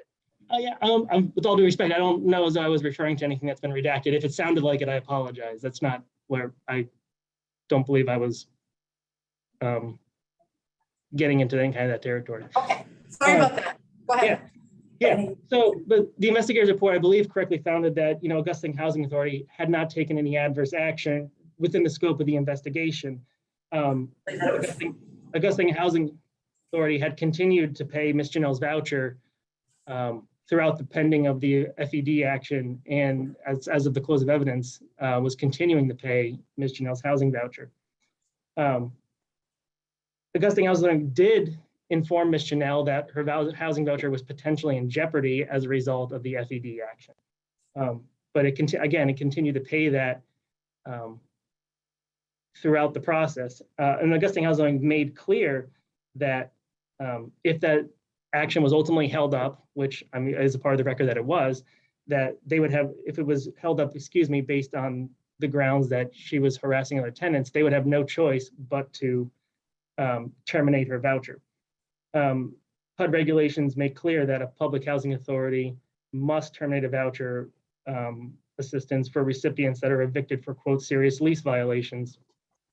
And Ms. Janelle's lease specifically prohibits disruptive conduct and causing a nuisance towards other tenants. But again, but in addition to that, even if there was not mandatory grounds to terminate her voucher, Augusta Housing Authority also warned Ms. Janelle that her voucher was in jeopardy on potentially discretionary grounds as well. HUD regulations permit Augusta Housing Authority to terminate her voucher for serious and repeated lease violations, even absent an eviction, and also for any threatening or abusive or violent conduct towards its personnel. In our February 26th submission to the commission of this year, we summarized Ms. Janelle's history of harassing and abusive behavior towards tenants, both at 30 Cedar Street and at prior tenancies, and also her actions towards Augusta Housing Authority employees. Both of those would constitute legitimate non-discriminatory grounds to terminate her voucher. But again, it bears repeating that as of the close of evidence, Augusta Housing Authority had not made any final determination regarding her voucher and continued to wait for the FED action to resolve. And just along those same notes, with respect to conduct towards Augusta Housing Authority employees, Ms. Janelle, in her statement of disagreement, insists that that Augusta Housing Authority is using her PTSD against her. Augusta Housing Authority deals with many clients with mental health issues. All the staff is trained in de-escalation techniques and regularly de-escalates situations when the clients appear to be experiencing some form of crisis. With respect to Ms. Janelle, again, our February 26th submission details the efforts staff undertook to de-escalate the situation with her. She was given multiple warnings that her behavior, was threatening and abusive. But even during that time, Augusta Housing Authority had no indication that she was suffering from PTSD. She never requested any reasonable accommodation regarding PTSD, but nevertheless, Augusta Housing Authority did provide a reasonable accommodations by attempting to de-escalate the situation. HUD regulations do require that a public housing authority attempt to provide reasonable accommodations to clients with mental health disabilities, but it would not be a reasonable accommodation to continue to perpetually accommodate and tolerate Ms. Janelle's aggressive behavior. That would not be a reasonable accommodation. And so, Augusta Housing Authority has warned her, on a legitimate, non-discriminatory basis, that her behavior was a potential reason for terminating her voucher and doesn't rise to the level of any kind of discrimination. And so Augusta Housing Authority and its employees, on behalf of them, I just respectfully request that the commission adopt the no reasonable grounds finding with respect to them and dismiss the discrimination claims against Augusta Housing Authority and its 4 employees. With that, if I have any time left over, I'll reserve it for rebuttal, and I'm happy to answer questions.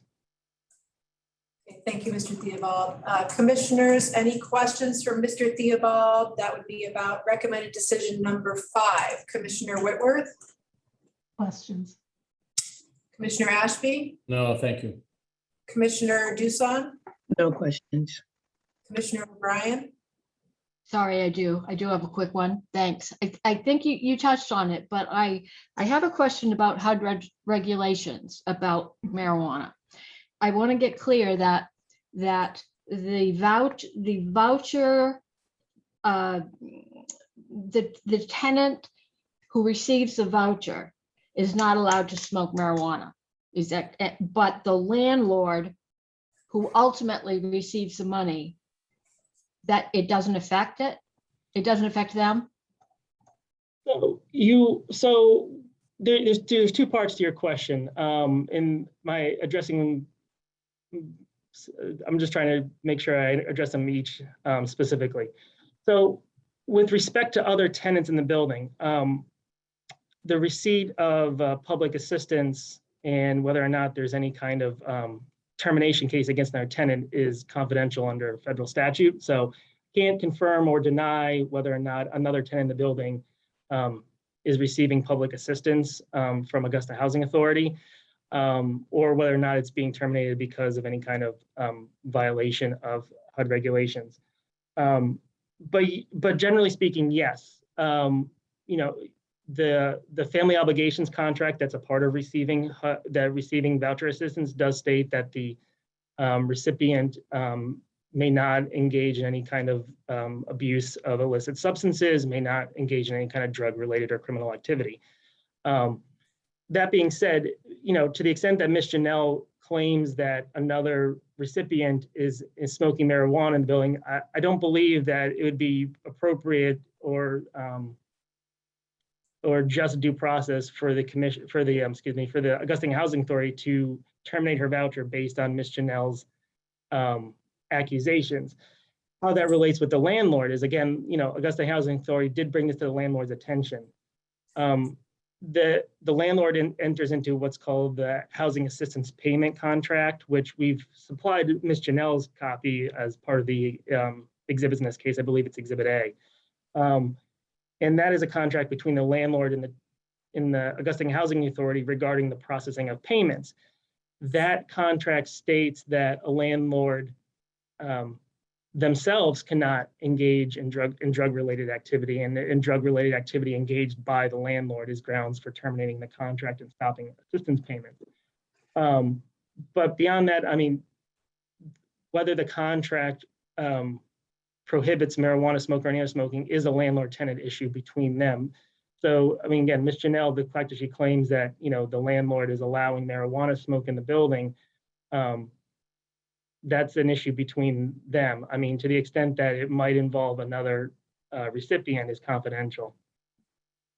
Commissioners, if I could just be clear, there is a different case pending that questions whether Augusta Housing Authority and its staff treated other tenants differently than Ms. Janelle in terms of what they allowed or what's not. The only issue here about Augusta Housing Authority and its staff is whether they retaliated against Ms. Janelle. So I just want to distinguish between those two types of claims.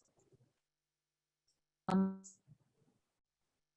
sorry, Commissioner O'Brien, you were muted for part of that. Did you have any follow-up? No, okay. Okay, so I think that's it for Mr. Theobald. The only other respondents in 4 and 5 were Mackenzie Humans and John Wilcox, who told me that they did not intend to be present. So at this point, we would go back to Ms. Janelle. Ms. Janelle, you have about 3¼ minutes. So you can respond to any of the things that you just heard from Mr. Dolan or Mr. Theobald. And remember, the topic is 1, whether Mr. and Mrs. Simmons discriminated against you on the basis of race, national origin, ancestry, or religion, or whether Augusta Housing Authority or whether their staff retaliated against you for asserting your rights. Okay, he said that, marijuana isn't allowed. Housing is supposed to uphold their contract, family addendum, family obligation sheet, landlord, housing, all them, because it's right there on the family obligation sheet, and their lease addendum. If they don't turn around and they're not discriminating against me, all right, then they're setting up for every person that's got a disability that they don't have to care.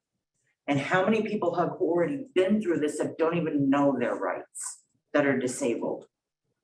HUD in Boston started this filing for me.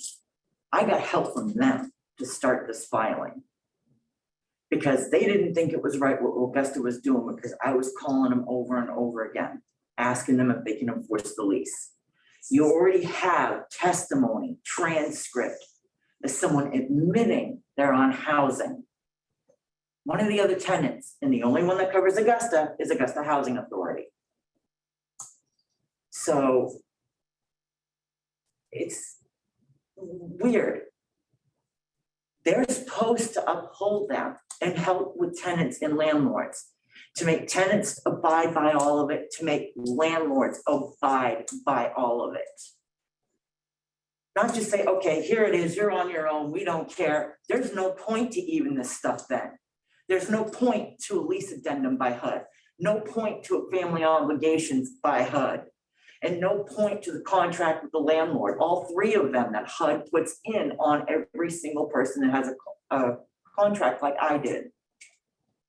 There's no point. You might as well just say, if anyone does anything wrong, if they've got a disability, you don't have to deal with it. We'll just call it a nuisance and kick them all out to the street, rip their vouchers away, put them back out on the streets and say, there's no point of it. That's 2 minutes. So you have about a minute. If HUD, Augusta Housing, cannot abide by their own rules that they put down on people, can't enforce what they do, then what's the point? Only to help with the rent? That's not just the only reason why they were there. It's not the only reason why they were created. It was so people had fair housing and rental assistance. Not just rental assistance. It was so everyone would work together, HUD, landlords, tenants, not just landlords and tenants. I begged everyone for help. I begged housing to get Dennis to enforce that. And he says, well, I don't smell it. Yeah, no wonder it takes 20 minutes for her to spray down for a tenant to spray down the house and make it smell all florally by the time he gets there from South China. When I call him in the middle of the night. You know, that's your time.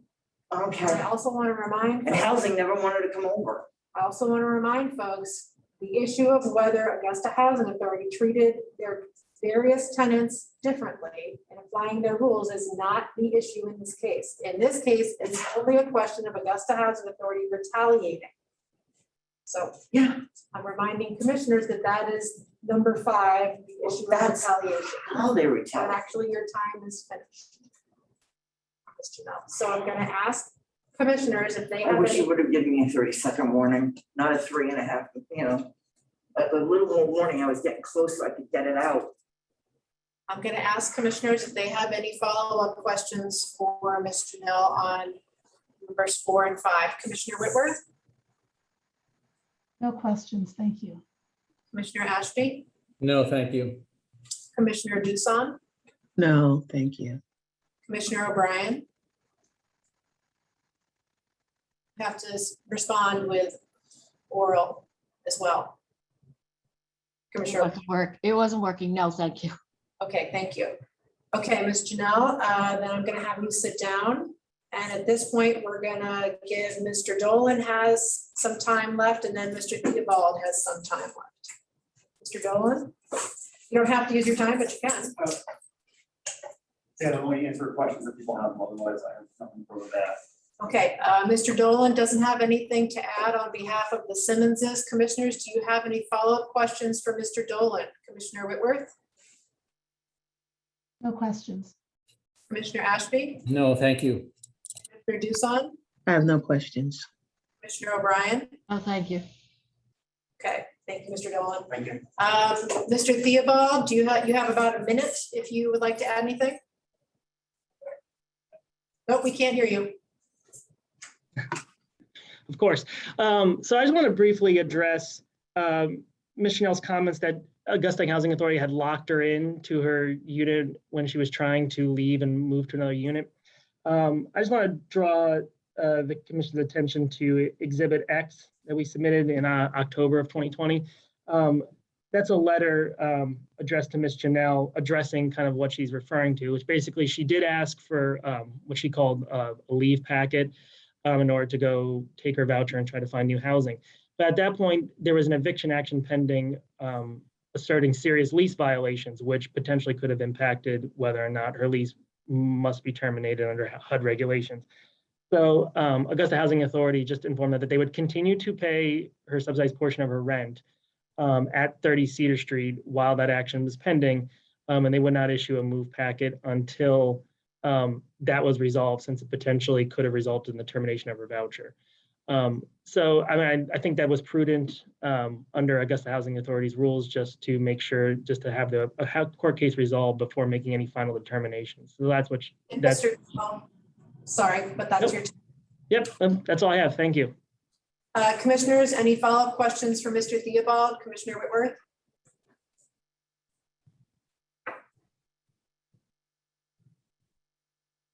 I see you. Sorry, I couldn't find my unmute button. No, no questions. Thank you.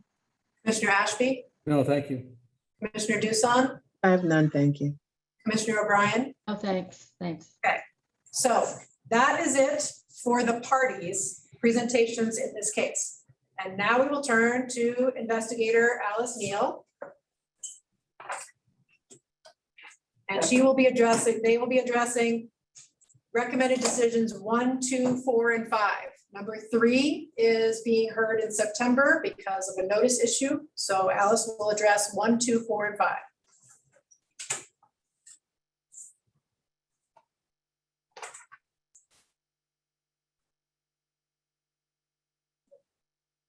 Good morning, commissioners. Apologize for my slight delay in getting my mask off here. And I'm going to finish blocking the legs of this podium so that no one else continues to move it forward. So I apologize for that. I'm Alice Neal. I was the investigator on this case.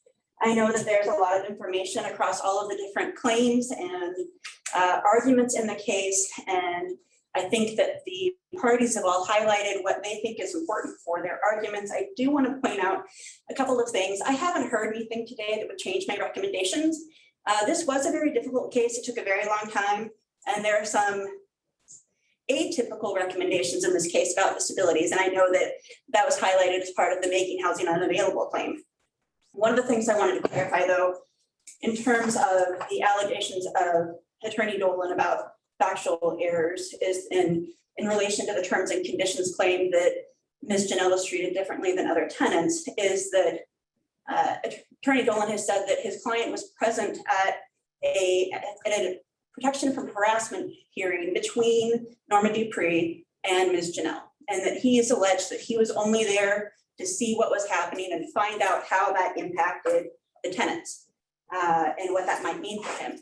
And I understand that's what the assertion is. And then he says that he wasn't going to be a witness. He just was there, and then he was sequestered. He wasn't sequestered, so the judge wouldn't let him testify. However, one thing to highlight about this case also is that Ms. Janelle had filed a protection from harassment action in January of 2020. And Mr. Simmons did not appear at that hearing to see what the impact would be on his tenants at that point in time. In that, I know that this might be minutia and some fine things, but I do think it's important to point out that it seems unusual that if he wants to find out what's going on with his tenants and how things are going, that he would go to only one of their hearings and not the other for how that impacted the tenants. And in the record, there are also notes that Mr. Simmons did know by December of 2018 or 2019 that tenants were smoking marijuana on or around, not on, he says he's never known that they're smoking on inside the building, but maybe on the porch, on the grounds. And he has explicitly said that he never authorized for any of the tenants to be able to smoke marijuana. And during that same protection from harassment hearing, where he sat and he was listening in July of 2020, both sisters, Norma Dupree and Eileen Williams, admitted that they were smoking marijuana and said that they were, that they didn't, I'm not sure if they addressed because I have the transcript, I've read it, and off the top of my head, I can't tell you if they said that they were smoking in the building, but he certainly knew if he was sitting there listening as a witness that here are the two tenants in his building saying they're smoking marijuana and they're admitting it. And so that puts him on notice to hopefully take the complaint of Ms. Janelle seriously and try to work with her reasonable accommodation to create the smoke-free environment that he told her that she would have when she moved in. And when we talk about a landlord's duty to not to look at their housing all of the time to make sure it's smoke-free or what they're going to be doing, in this case for me, If I look at it in a global picture, there's multiple years that span here. There are multiple indications that Mr. Simmons knew that Ms. Janelle was being exposed to marijuana smoke. And he says that he repaired the foam underneath underneath Norma's sink, but not underneath Ms. Janelle's. And we do have evidence in the record that even as late as October 2020, that some of Ms. Janelle's in-home workers were permeated so much with marijuana smell that they weren't able to finish their shift and they had to leave. And there are incident reports about that, and I've read them. And in this case, I'm not trying to suggest that a landlord should punish other tenants or evict them based on one person's assertion about what's happening, but the cumulative record showed me enough information that it seemed like Mr. Simmons would put out these letters occasionally, talk to the people who adamantly deny they're smoking in the building, and it didn't add up. So for me, it's not saying, no, you need to go evict these people, but if they are in violation of their rules, which is you can't smoke inside, and they're doing something that's against their own contract, then that's not saying punish someone just because someone said something. He has information. He could take steps to actually hold his other tenants to their lease and their lease terms. So that's something that I did want to clarify about this case. And when we talk about the reasonable accommodation claim for disability and Ms. Janelle, I do think that there's been enough information in my report and in the record so far that you've heard about what my theory is about the Simmonses not granting her a reasonable accommodation request based on disability. And I again haven't heard anything that would change my recommendation about the claim of making housing unavailable based on disability or retaliation or on the terms and conditions claimed.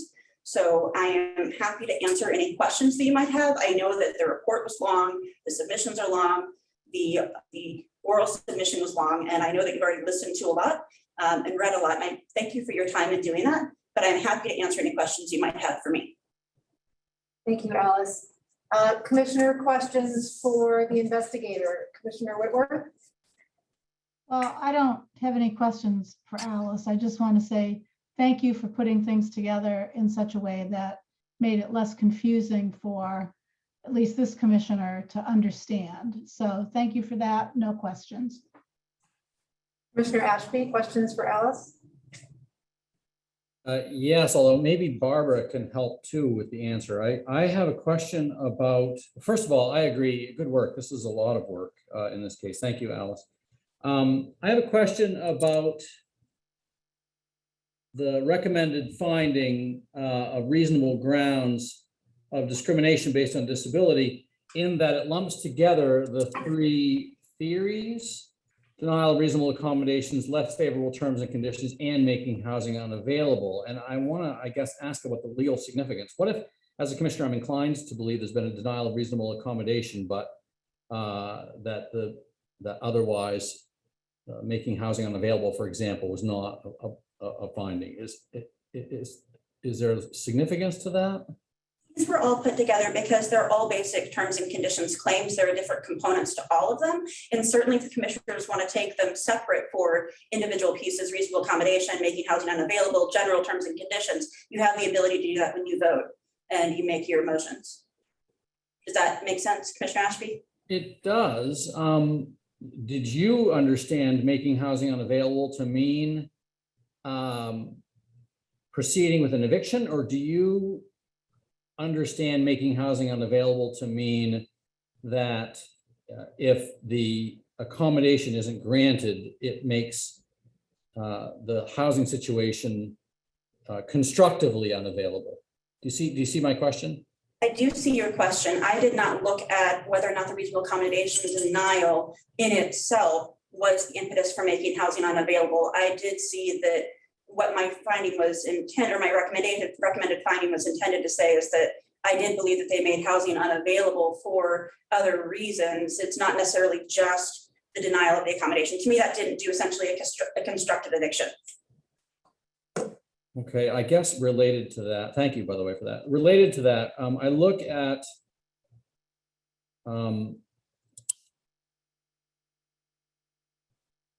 the respondent Simmons's submission of May 21, 2021, and it has attached to it exhibits were those exhibits, namely exhibits 4 and 5, those are the affidavits of the neighbors who left the tenancy because of the behavior of the complainant. Were those affidavits made available to you prior to your report? Certainly, they wouldn't have been included with the submission of disagreement if they weren't. They were attached to respondent's initial answer in this case, and it was before Wilcox and Hewins were parties to the case. And just by a little brief clarification there, it was in June that I worked with Ms. Janelle on drafting her amended complaint, which was then perfected and received in October. And that's when Mr. Wilcox and Ms. Hewins were added as respondents. They then also gave their own responses to the commission that were their answers. And then I also interviewed them. Okay. So I have other information from them than just what is in those affidavits.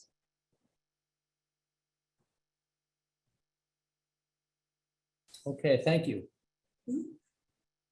All set, Commissioner Ashby? I am, thank you. Okay, Commissioner Doosan, any questions for the investigator? Yes, first, let me echo my colleagues' comments about the thoroughness of this work. It was a very complicated case, and both parties did a great job of putting their information in the record, but it took you to organize it in a way we could understand what was going on. There's just one little hanging chad for me on the issue of the housing authority making housing unavailable. There was a factoid mentioned about freezing, this was the way it was described, freezing the voucher. Can you just talk to me about that a little bit? Sure. Ms. Janelle's argument had been during the case that because the housing authority was waiting until after the eviction hearing was done and completed, that is what I use as the word akin to freezing her voucher and keeping her in there. To clarify though, the Augusta Housing Authority paid Ms. Janelle's voucher for the entirety of the time that I was investigating the case and when the report and the record closed. So that is the reason why I gave a no reasonable grounds recommendation as to retaliation by Augusta Housing Authority, because I was looking at whether or not they were still, if they were retaliating against her by not still continuing to pay her voucher or in other way take some adverse action against her as a tenant. But throughout my investigation, they were always paying her voucher. So if I may, this activity around the voucher, that wouldn't have impacted her ability to find other housing Augusta with the voucher? From my understanding in the record is that Augusta Housing Authority, there are some times where landlords can issue a letter that lets someone out of there, that gives them a period of time to go move someplace else. And I think that there's also a way that Augusta, I'm not exactly sure the mechanics of what Augusta Housing Authority could do on its end in terms of helping Ms. Janelle relocate. She did indicate as part of the case while the record was still ongoing that she felt like Augusta Housing Authority was keeping her from other places because of her voucher being frozen and being able to move to other places. But I still found in this case that, that during the time that I was investigating the case, that I hadn't found anything that Augusta Housing Authority did that was an adverse action against Ms. Janelle that would rise to the level of a reasonable grounds recommendation. Okay, thank you very much. Commissioner O'Brien, questions for the investigator? Just thanks. No questions. Yeah, I appreciate everyone recognizing that Alice did an extraordinary job on a case that has been very, very challenging and has really gone over and above the call of duty to make things as accessible as possible. Thank you. So at this point, we've heard from the parties and the investigator, and now we come to the point where commissioners are going to need to act and vote on these recommendations, 1, 2, 4, and 5, not 3. And commissioners, if you do want to take, so in for example, in recommendation 1, there's a reasonable grounds recommendation and several different terms and conditions theories within there. If you want to take those separately, you can absolutely make motions to do that separately. If anyone doesn't know what I mean, tell me and I will be more specific.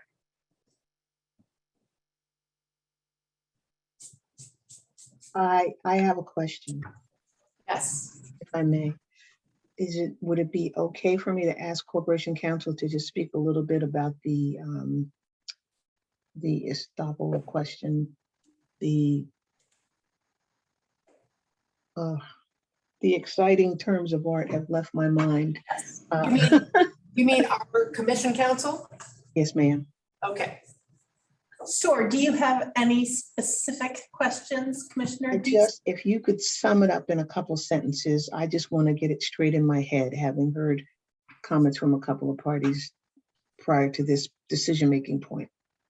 Right. If the theory is even chance to prevail, it seems to me I should make sure I understand, at least in a summary way, if some of that has been precluded because of this legal question.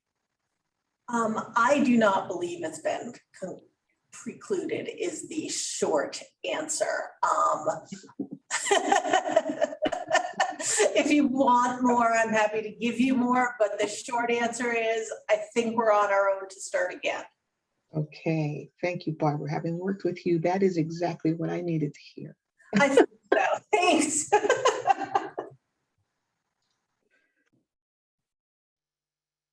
So some commissioners are going to need to make a motion for something.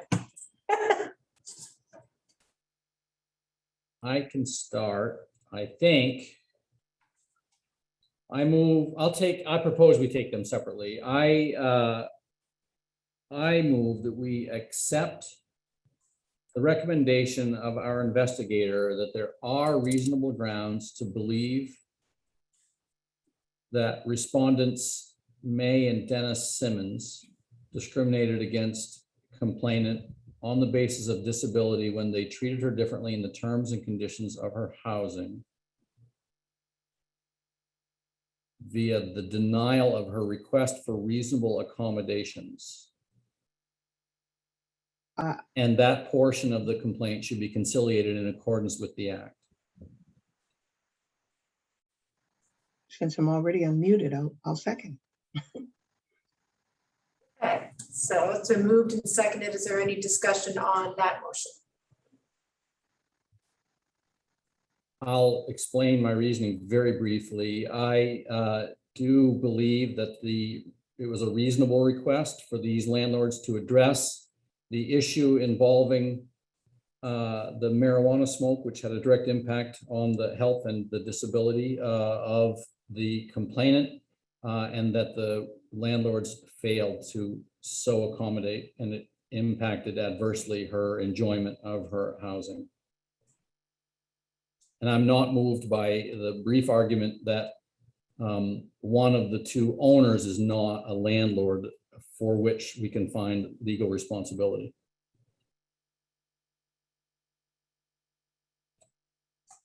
Any additional discussion from commissioners on the motion? Commissioner Doosan.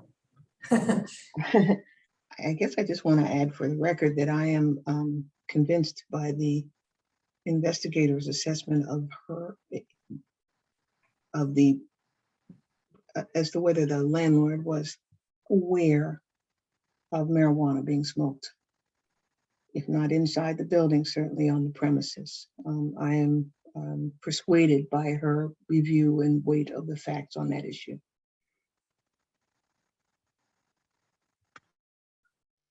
Any other discussion from commissioners? Seeing and hearing none. So if you, so the motion is to find reasonable grounds to believe that May and Dennis Simmons discriminated on the basis of disability in the terms and conditions of the housing by denying a reasonable accommodation. So if you agree with that, then you will vote yes. If you disagree, then you will vote no. And I need you to again vote both using your voice and also visually. Commissioner Whitworth. Yes. Commissioner Ashby. Yes. Commissioner Doosan. Yes. Commissioner O'Brien. No. So the finding is reasonable grounds there. Are there additional motions? There should be.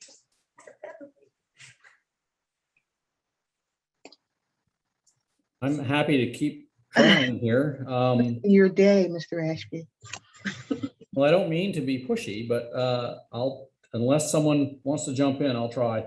We're addressing number 2. I'm going to move that we do not adopt the finding of the investigator that there are reasonable grounds to believe that respondents Simmons and Simmons retaliated against the complainant for asserting her rights under the Maine Human Rights Act. And as a result, that claim should be dismissed in accordance with the act. I would second that. So it's been moved and seconded. Is there any discussion?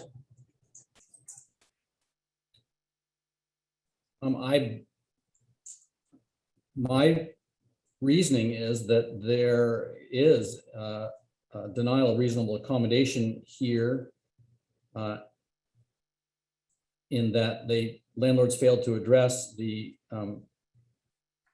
requested accommodation appropriately, but I don't think there's an even chance that this claimant should prevail in a claim of retaliation here. The stated reasons for eviction seem to be quite different than claims. I have read the investigator Neal's suggestion that that this complainant acted out of sort of a, I'm going to paraphrase her and not use her words, but out of sort of a despair, or she'd reached a crisis point and as a result acted out. And I can understand that, I guess, but my understanding from the affidavits that I addressed in my questioning of Investigator Neal, that the banging on the ceiling by this tenant, for example, of the landlords, I'm sorry, of the fellow tenants who ultimately moved out, the banging on the ceiling didn't seem to be related to marijuana use, for example. It was something to do with a cat or something. And I think the landlord had a basis to evict, separate and distinct from this complainant's complaints about the denial of reasonable accommodation.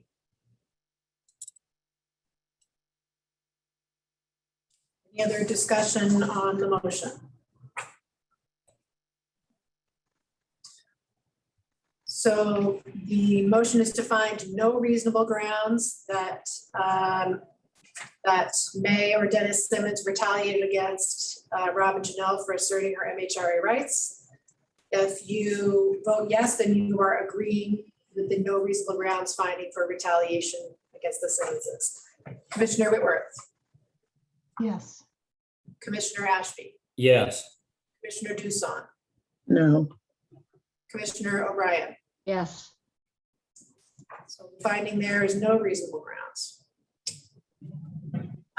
Just before we go on to 4 and 5, I just want to check, going back to the first recommended decision. We did already have, there were 3 different theories of terms and conditions discrimination in there. And I just wanted to check if any of the commissioners wanted to follow up on the 2 that were not addressed.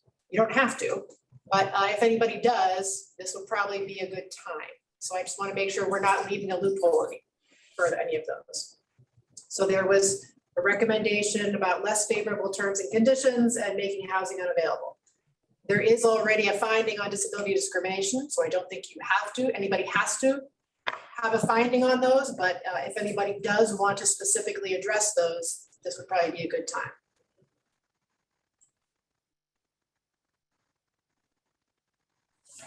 And if not, feel free to just move on to 5.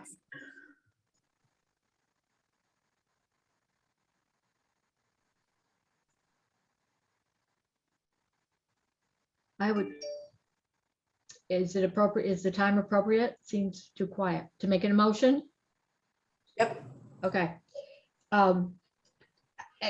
Maybe you want it in separate, but I would make a motion to accept that there are no reasonable grounds on number 4 and number 5 to accept the investigator's report. I'm trying to understand what's going on here. I'm going like this because I don't understand 4 or 5, what they mean, what they're ruling on. I'm not comprehending any of this. Okay, we can pause for a second and I can explain again what numbers 4 and 5 are. But I do want to, if you hold on just a second, I want to let the commissioners finish making a motion and then having it seconded, and then I can turn back around and tell you what they're talking about. Okay, thank you. So Commissioner, you were saying take numbers 4 and 5 together. And you were making a motion to find no reasonable grounds on both. Is there a second for that? Second. Okay. Before I ask for any discussion, I'm going to say, Ms. Janelle, this is taking all of the no reasonable grounds recommendations together. So the first one, number 4, was a recommendation from the investigator that there are no reasonable grounds to think that the Simmonses discriminated against you on the basis of race, national origin, ancestry, or religion when they treated you differently in the terms and conditions of your housing. So that's number 4. Number 5 was the recommendation that there are no reasonable grounds to believe that Augusta Housing Authority or any of its employees that you named, or Mackenzie Humans or John Wilcox, that any of them retaliated against you for asserting your rights under the Maine Human Rights Act. And the commissioner here has made a motion to adopt both of those no reasonable grounds recommendations. So now that has been moved and seconded. Is there any discussion from commissioners on that motion?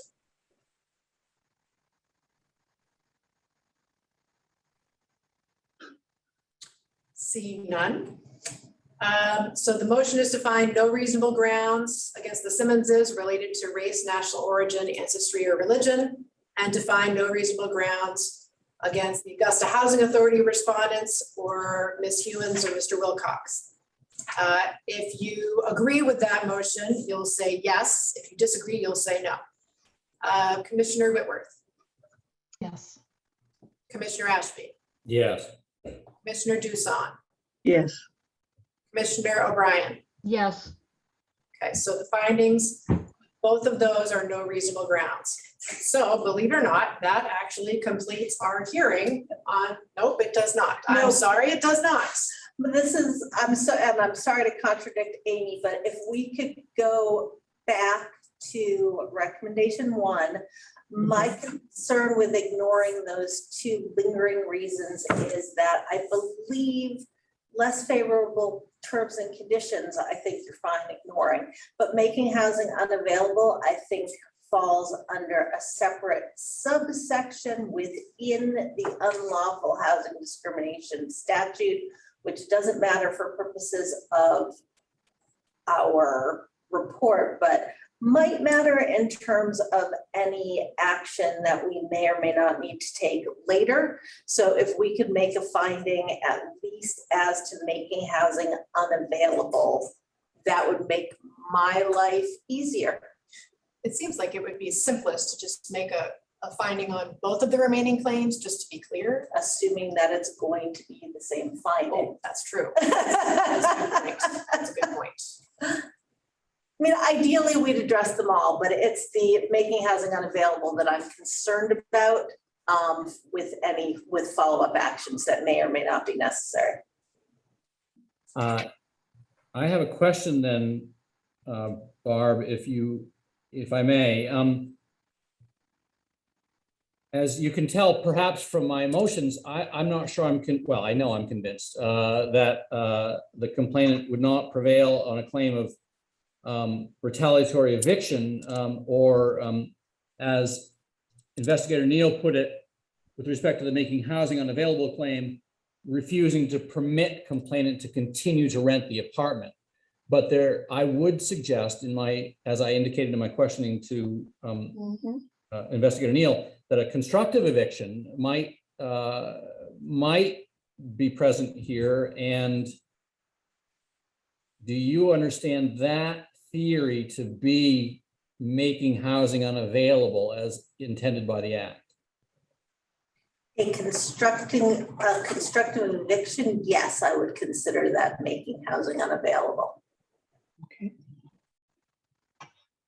Well, then to address your concern, I'm prepared to make a motion that we adopt a finding I guess it's a finding of the investigator, that the respondent discriminated against the complainant on the basis, This is the Simmonses, correct? I'm sorry, respondent Simmons is correct. Let me find the language, I'm sorry.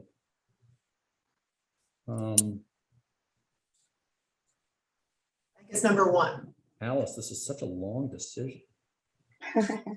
Believe me, they Try know. page 11. They know.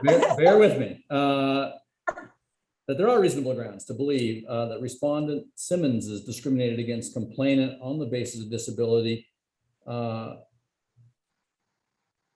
when they treated her differently in the terms and conditions of her housing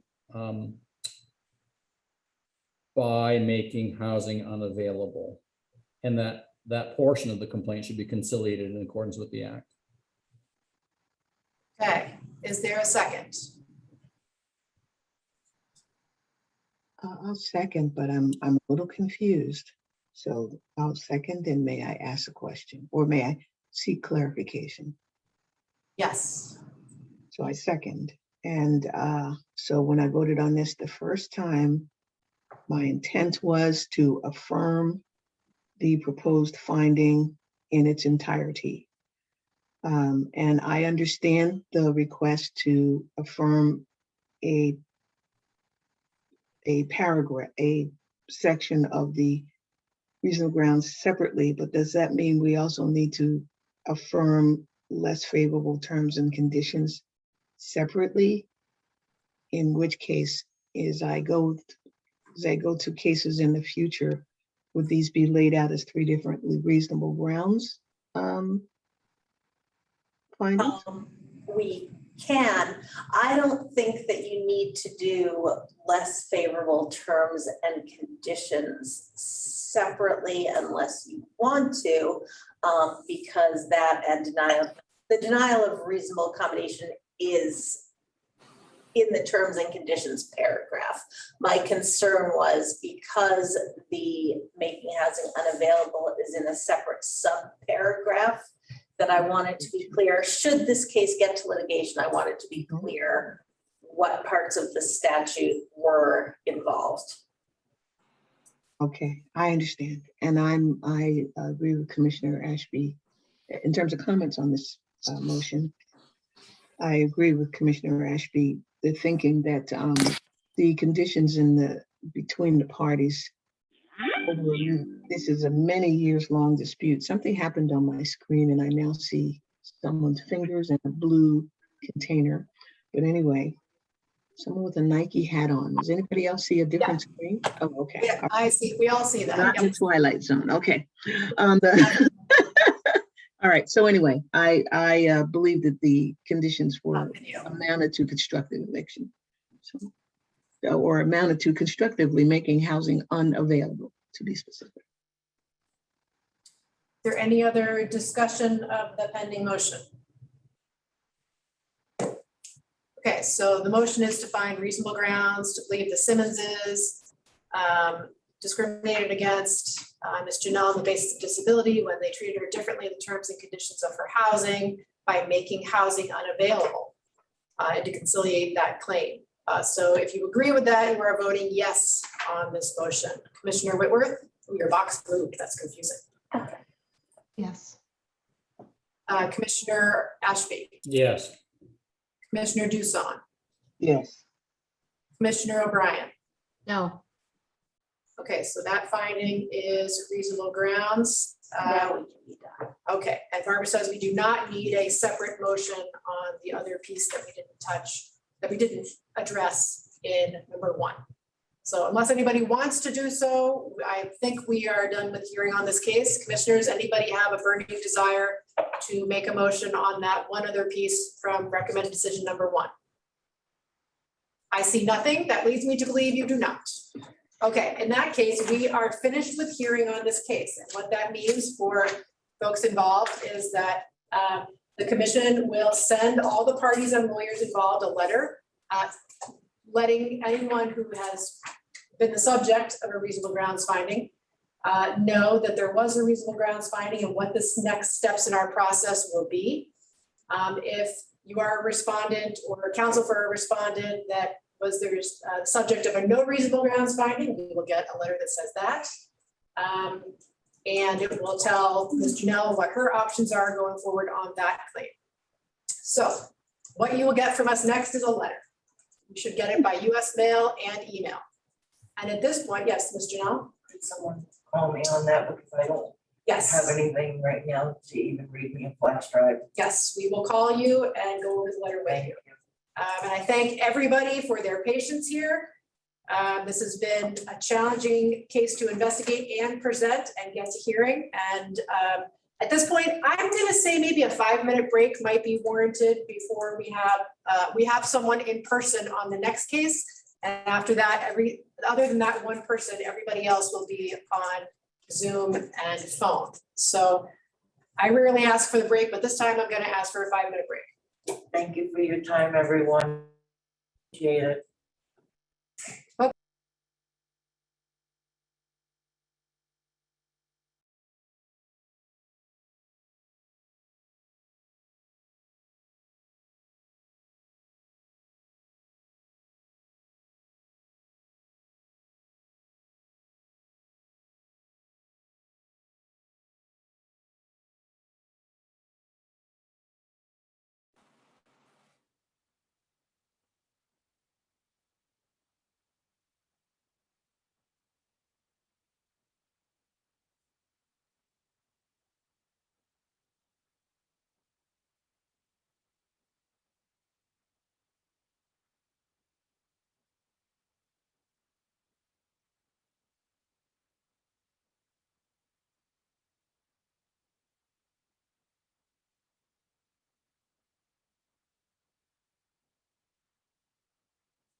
Amy, are you there?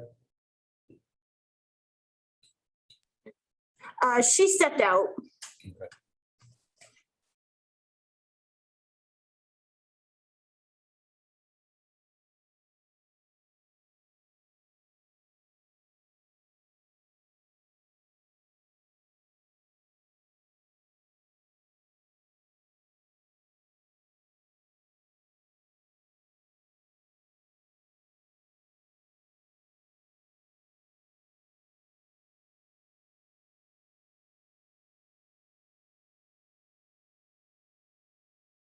Hey, Jeff. Hi, I'm required to recuse myself from this matter. All righty. Sorry for the late notice. Okay, well, thank you for letting us know that. I will It's a make a fun- note. It's a function of my late awareness, so it's not that I was trying to, slow roll it, but I did Yeah. not do that. thank I you. will make a note. Thank you. Thank you.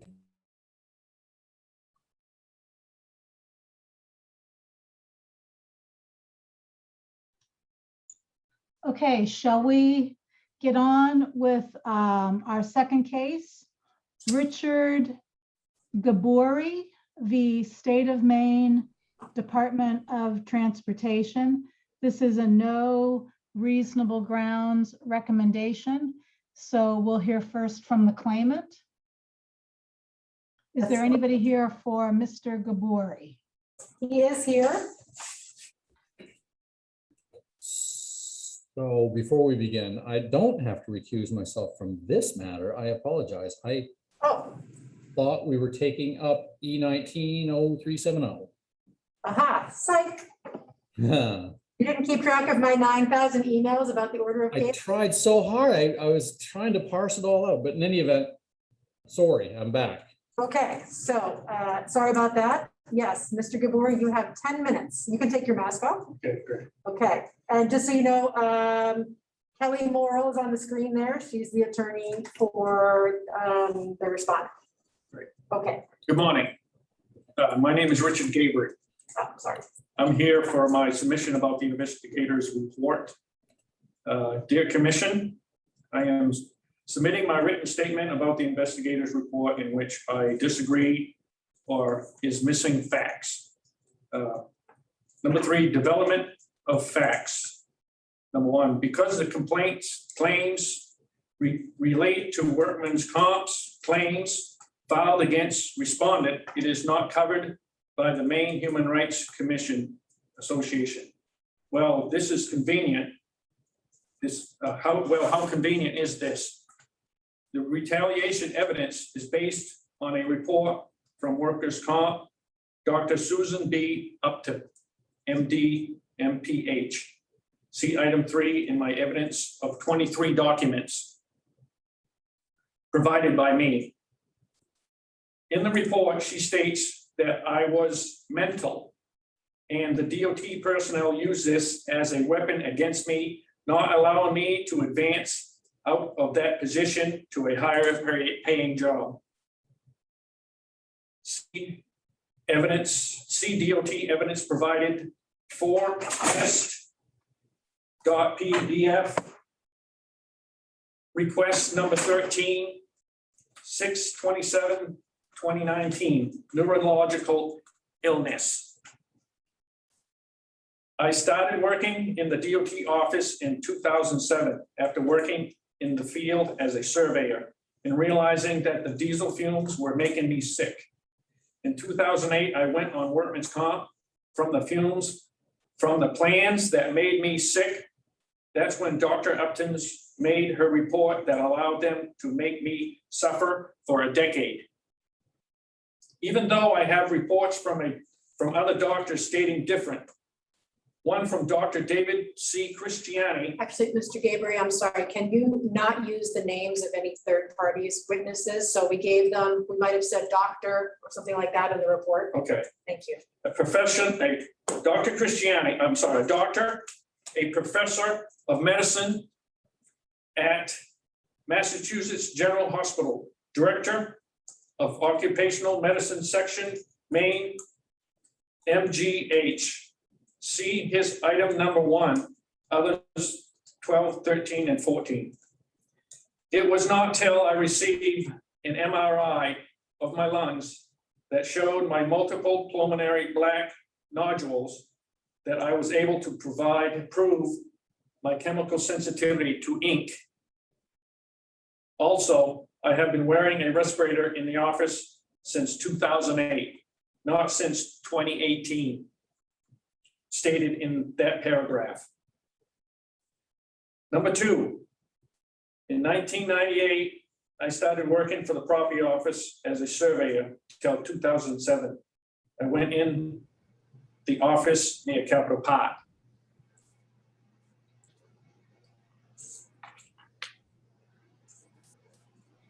Number 3G, transportation worker position involves working around a lot of diesel trucks. I Oh, knew it was going to make me sick. sorry, it Hold on says a I've second. been signed out.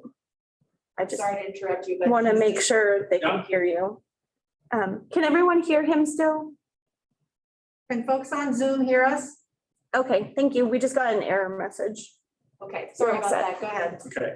Number 3G, transportation worker position involves working around a lot of diesel trucks. I knew it was going to make me sick. I, complainant rejected all available position coordinator offered.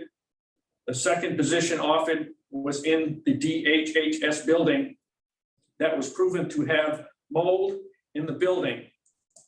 That my union representative pointed out to them, and they all agreed that it was not safe for me. Okay. Number 4, analysts. Number 2 section, mental limitations. Here, they are still portraying the lie that I am mental from the report from Dr. Upton, Nope, no names. from Dr. in Portland.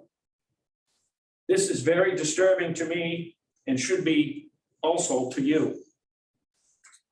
Because there is no evidence showing it to be just one doctor's opinion from workman's comp's effort to shut me up. When in reality, I have no criminal record, credit score over 800, owner of a home recently appraised at $337,000, over 31 years of state service for the state of Maine DOT, not willing to go on disability and liked by all. I have been recently deceived again while on ADA, going to a new position that new evidence is not allowed. It has become evident to me that personnel has found a loophole to be able to make people pay for being on workman's comp through non-advancement in the workplace, and I'm a prime example. All I ask is for you to take in consideration all the evidence, and you will understand their trickery. Thank you for your time, Richard Gabriel. Open for questions. Thank you, Mr. Gabriel. I'm just gonna note how much time we have left. Okay. So, commissioners, any questions for Mr. Gabriel? Commissioner Whitworth, No questions. Commissioner Ashby, No, thank you. Commissioner Doosan, No, not at this time. Commissioner O'Brien. No, thanks.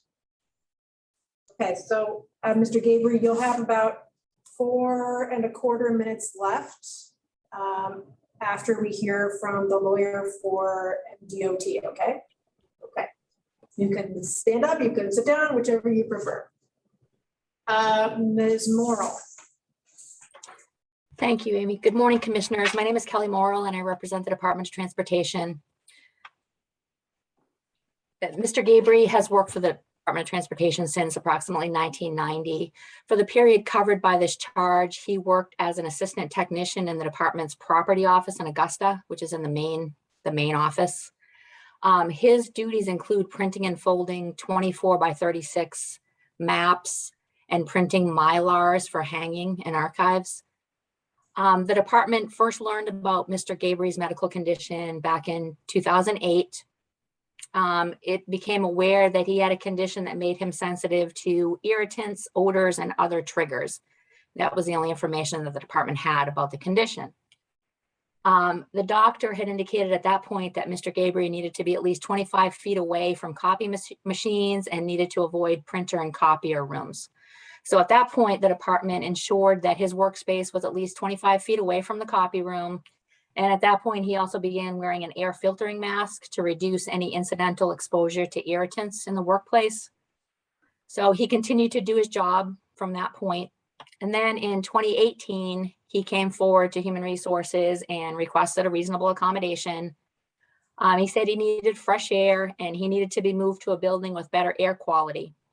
And he needed to have no involvement with irritants, deodorants, gases, fumes, or vapors. So in 2018, the doctor suggested that he wear a mask and go outside for breaks to get fresh air. So because the information that the department received from the doctor at that point was vague, it requested that Mr. Gabriel get more detailed information about what irritants and odors he needed to avoid and what duties he couldn't perform as part of his job. So in March of 2019, the doctor provided a new healthcare provider questionnaire that said that Mr. Gabriel's condition was episodic and indefinite, and that it affected his speaking, breathing, thinking, and concentrating.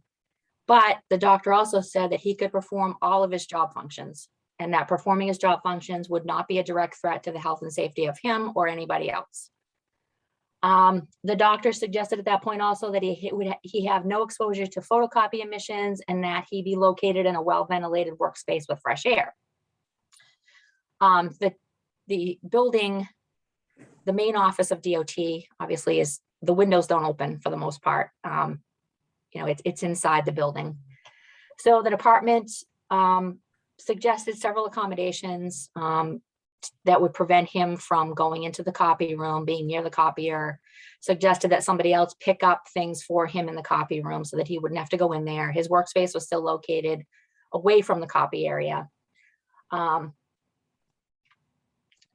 that point, I believe Mr. Gabriel did not want to wear a mask any longer in the workplace. So the department's EEO coordinator met with Mr. Gabriel and the union in April of 2019 to discuss what accommodations might be effective in the workplace.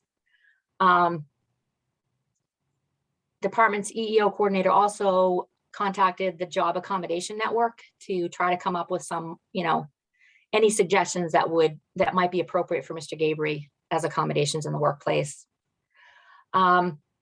At the meeting between the EO coordinator, among Mr. Gabriel, the union, and the EO coordinator, Mr. Gabriel suggested that the department reassign him to different jobs until he found the right one. He also said at that time that his impairment didn't affect his breathing, which was contrary to what the doctor had said in the paperwork. So there was some confusion at that point as to whether the impairment affected his breathing.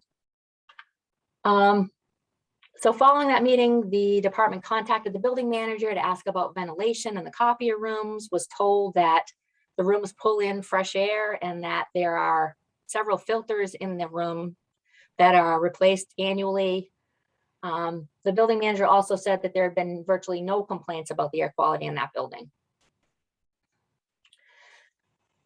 So having hit kind of a wall as far as what accommodations could be provided to Mr. Gabriel in his job, the parties agreed that they would explore reassignment for him to a different position within the department.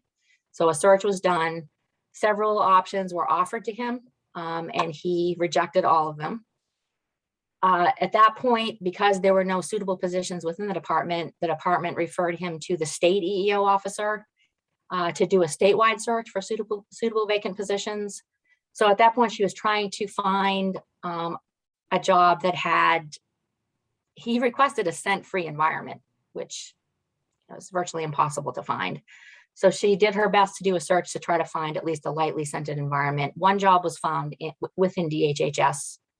Mr. Gabriel did not respond to that offer to explore that position with DHHS. So the search was continued. Ultimately, a suitable position was not found, a suitable vacant position, so the search was stopped. Mr. Gabriel grieved that decision to stop the search, and so at that point, the department agreed to allow him to keep searching for jobs on his own that he thought might be suitable and to bring those jobs to the attention of HR. That was done for an additional 120 days. He did not bring additional positions to the attention of HR. He continued to do his job as an assistant technician until the pandemic hit in March of 2020, then began working remotely. He was not performing all of his essential functions because the printing and folding of the maps required him to be in the office 5 to 10 hours a week. His supervisor was actually doing that portion of the job for him during the pandemic. He is still employed by the department, and the department disagrees that it discriminated against him or retaliated against him. It worked diligently with him for 2 years to try to find accommodations, to try to find a reassignment, to try to help him. His suggestion that the department should just keep putting him into positions until he finds the right job is not required by the law. It's not reasonable. We have a process that we follow, and we followed it with Mr. Gabory. There's no evidence here of any retaliation. Mr. Gabory hasn't pointed to any retaliation. So everything here was done by the department in good faith. And he is still employed by the department. As he said, there is new information that's not in the record, and I'm not going to go into that. The department believes that the commission should adopt the investigator's recommendation of no reasonable grounds on the discrimination and the retaliation claims. And I'm happy to answer any questions the commission has. Thank you, Ms. Morrell. Commissioner questions for Ms. Morrell? Commissioner Whitworth? No questions. Commissioner Ashby? No questions. Thank you. Commissioner Doosan? I have no questions. Commissioner O'Brien? All set, thanks. Okay, so then we go back to Mr. Gabory. Mr. Gabory, you have about 4.5 minutes left if you want to use them. As far as this experience here with the personnel department, the lies and deception that have gone on is astronomical. I did not refuse not to wear my mask.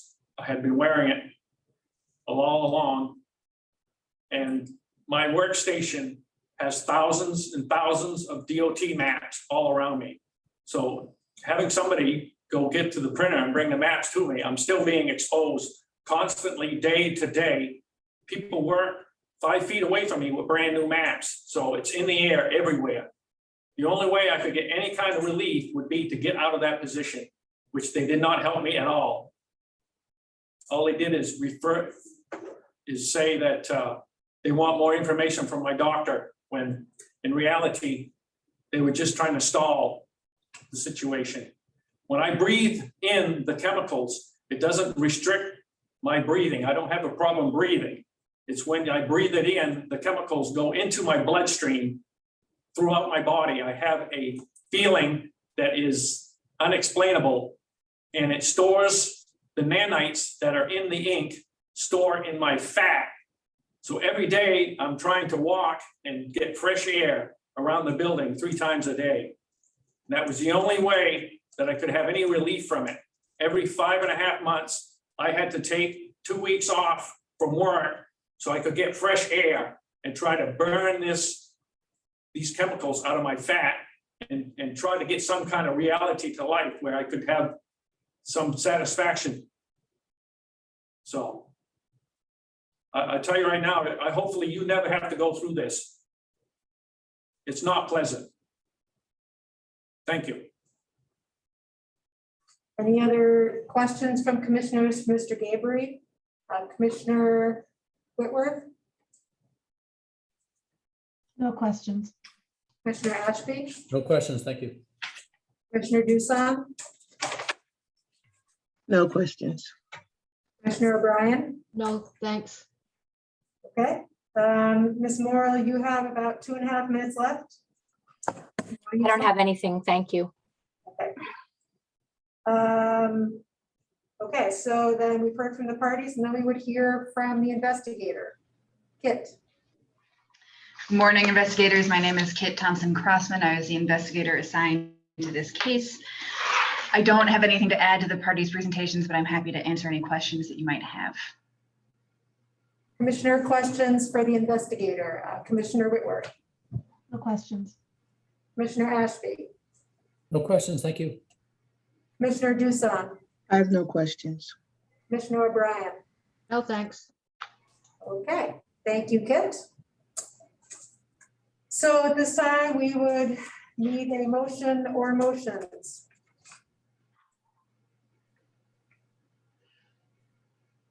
There are two proposed findings. I will move, this is Jill. I will move that the commission accept the recommended finding number 1, that there are no reasonable grounds to believe that the state of Maine Department of Transportation discriminated against Mr. Richard I don't want to mess up his name. Gabory. Gabory, on the basis of disability. Is there a second? Second. So it's been moved and seconded. Is there any discussion?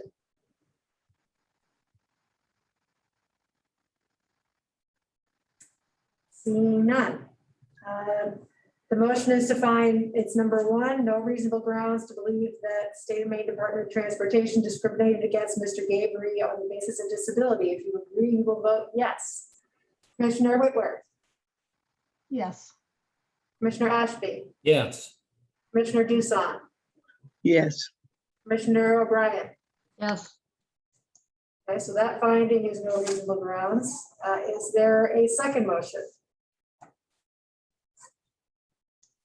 I would move that we accept the investigators, that there are no reasonable grounds to believe that the state DOT retaliated against Richard Gabory for engaging in protected activity. Is there a second? Second. So the motion's been, it's been moved and seconded. Is there any discussion?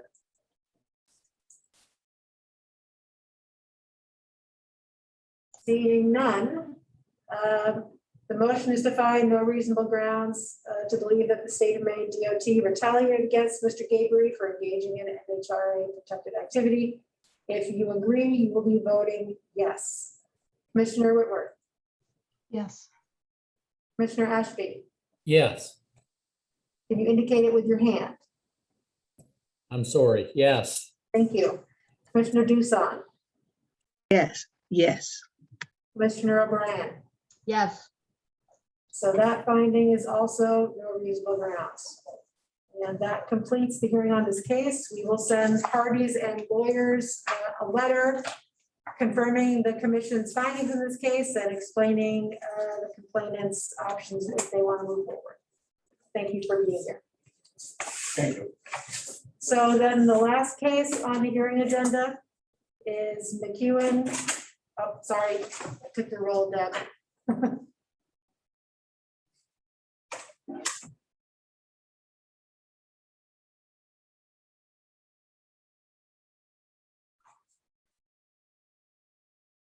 Well, I guess I'm going to continue taking Deb's role.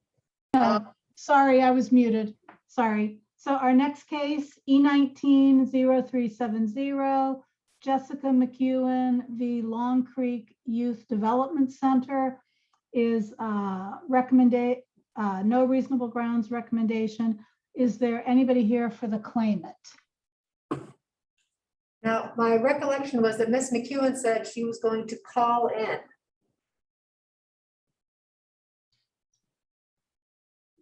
I don't see anybody in here on the phone. And this is the matter which I'm going to recuse myself. Yes, and I have noted that. I don't think, we haven't gotten any emails that someone has called in this morning saying they weren't able, that this complainant wasn't able to get into the call, get into the meeting. So I think the complainant is not appearing.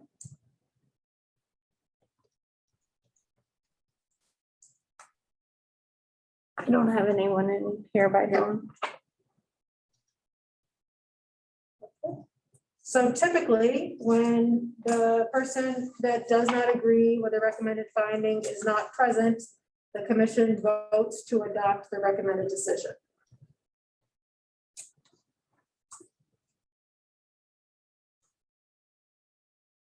In which case we would need, Yeah, I will move, I'm just paging forward to the exact language. I will move that the commission adopt the first finding number 1, that there are no reasonable grounds to believe that Long Creek Youth Development Center / Department of Corrections created a hostile working environment resulting in the discrimination against Jessica McEwen on the basis of sex. Second that.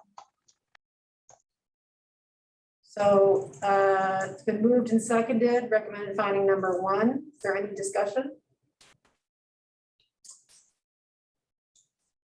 Seeing none.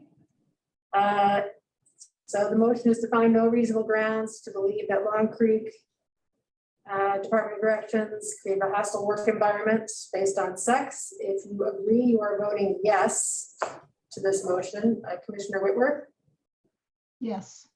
Commissioner Ashby. Oh, no, you're recused. I'm not asking you. Commissioner Dusan, Yes. Commissioner O'Brien. Yes. Okay, so that finding is 3-0. And 1 recused. Is there another motion? I'd make a motion that we accept the investigator's report number 2, that there are no reasonable grounds to believe that Long Creek / Department of Corrections unlawfully retaliated against Jessica McEwen for engaging in protected activity, conduct. Second. So it's been moved and seconded. Is there any discussion? Seeing none. The motion is to find no reasonable grounds to believe that Long Creek Department of Corrections retaliated against Jessica McEwen for engaging in protected activity. If you agree, you're voting yes. Commissioner Whitworth, Yes. Commissioner Dusan, Yes. Commissioner O'Brien. Yes. So the finding is no reasonable grounds. Okay, and that is the end of our hearing agenda. So at this time, we would be looking for a motion to go into executive session, citing the relevant portion of the Freedom of Access Act.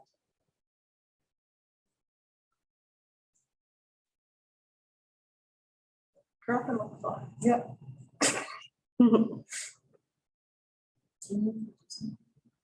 I will need to put us in a breakout. Not yet, not yet. They haven't. They have to make a motion. Okay, pursuant to 1 MRS section 4056E, I move to go into executive session to consult with our attorney regarding pending and contemplated litigation and the legal rights and duties of the commission. Second. Been moved and seconded. Is there any discussion? Seeing none. All those in favor of going into, all those commissioners in favor of going into executive session, I will ask you one by one. Commissioner Whitworth, Yes. Commissioner Ashby, Yes. Commissioner Dusan, Yes. Commissioner O'Brien. Yes. Okay, thank you. So at this time, Melody will magically transport us into the executive session. And I will see you there. Do you know how to do that? Set up. The executive session. We need Barbara and me in there as well. Not me, because I'm just leaving. What? I don't have to go because I don't have a computer, Oh, that's true. but I'm. That's right.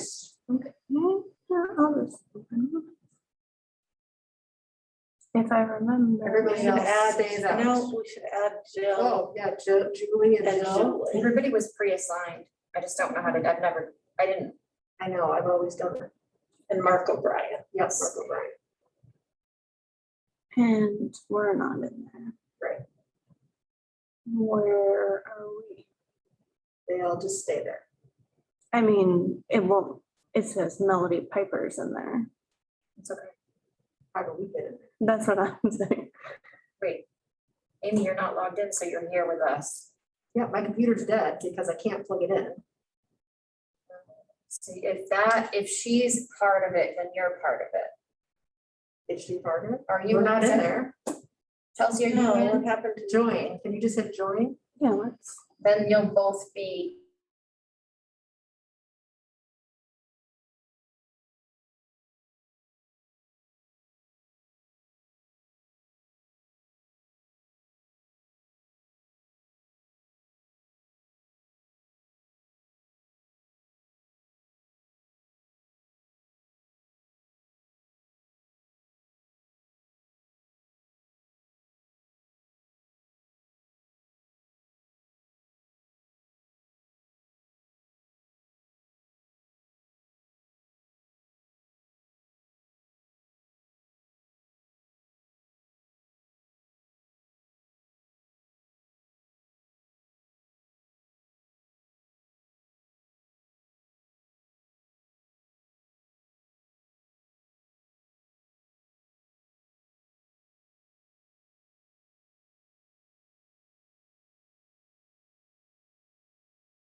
No, it's good. We are back to Almost. the open session. Oh, wait, we're still missing a few commissioners. Hopefully they're coming through. There they are. There's 1 and 2. Okay. We are back to the non-executive session, and we have litigation matters to be addressed, a motion to litigate and a motion not to litigate. Is there a motion? Can we reference the memo? I know the memo is confidential, but it has a number of cases referenced, or would you like me to reference them all by case number? All right, how about if I list them off? Sure. Okay, so the one case that is recommended to litigate is Buckley versus Graver, dual filed with HUD. So if there could be a motion to litigate that case, Buckley versus Graver. So moved. Is there a second? Okay. So where the motion is to litigate the dual filed housing case of Buckley versus Graver, is there, I'm going to ask you if you're in favor. Jeff is raising his hand. He's in favor. Commissioner Whitworth, Yes. Commissioner Doosan, Yes. Commissioner O'Brien.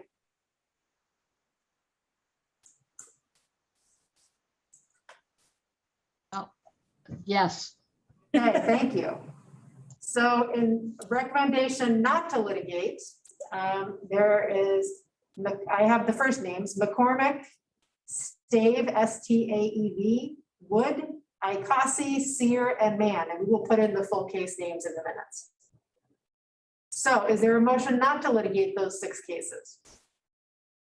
I'll So move moved. that we not litigate those 6 cases. I'll second. Okay, it's been moved and seconded. The motion is to not litigate the reasonable grounds cases that were not successfully conciliated of McCormick, Stave, Wood, Icasi, Sear, and Mann. If you vote yes, you are in agreement with not litigating those cases. Commissioner Whitworth, Yes. Commissioner Ashby, Yes. Commissioner Doosan,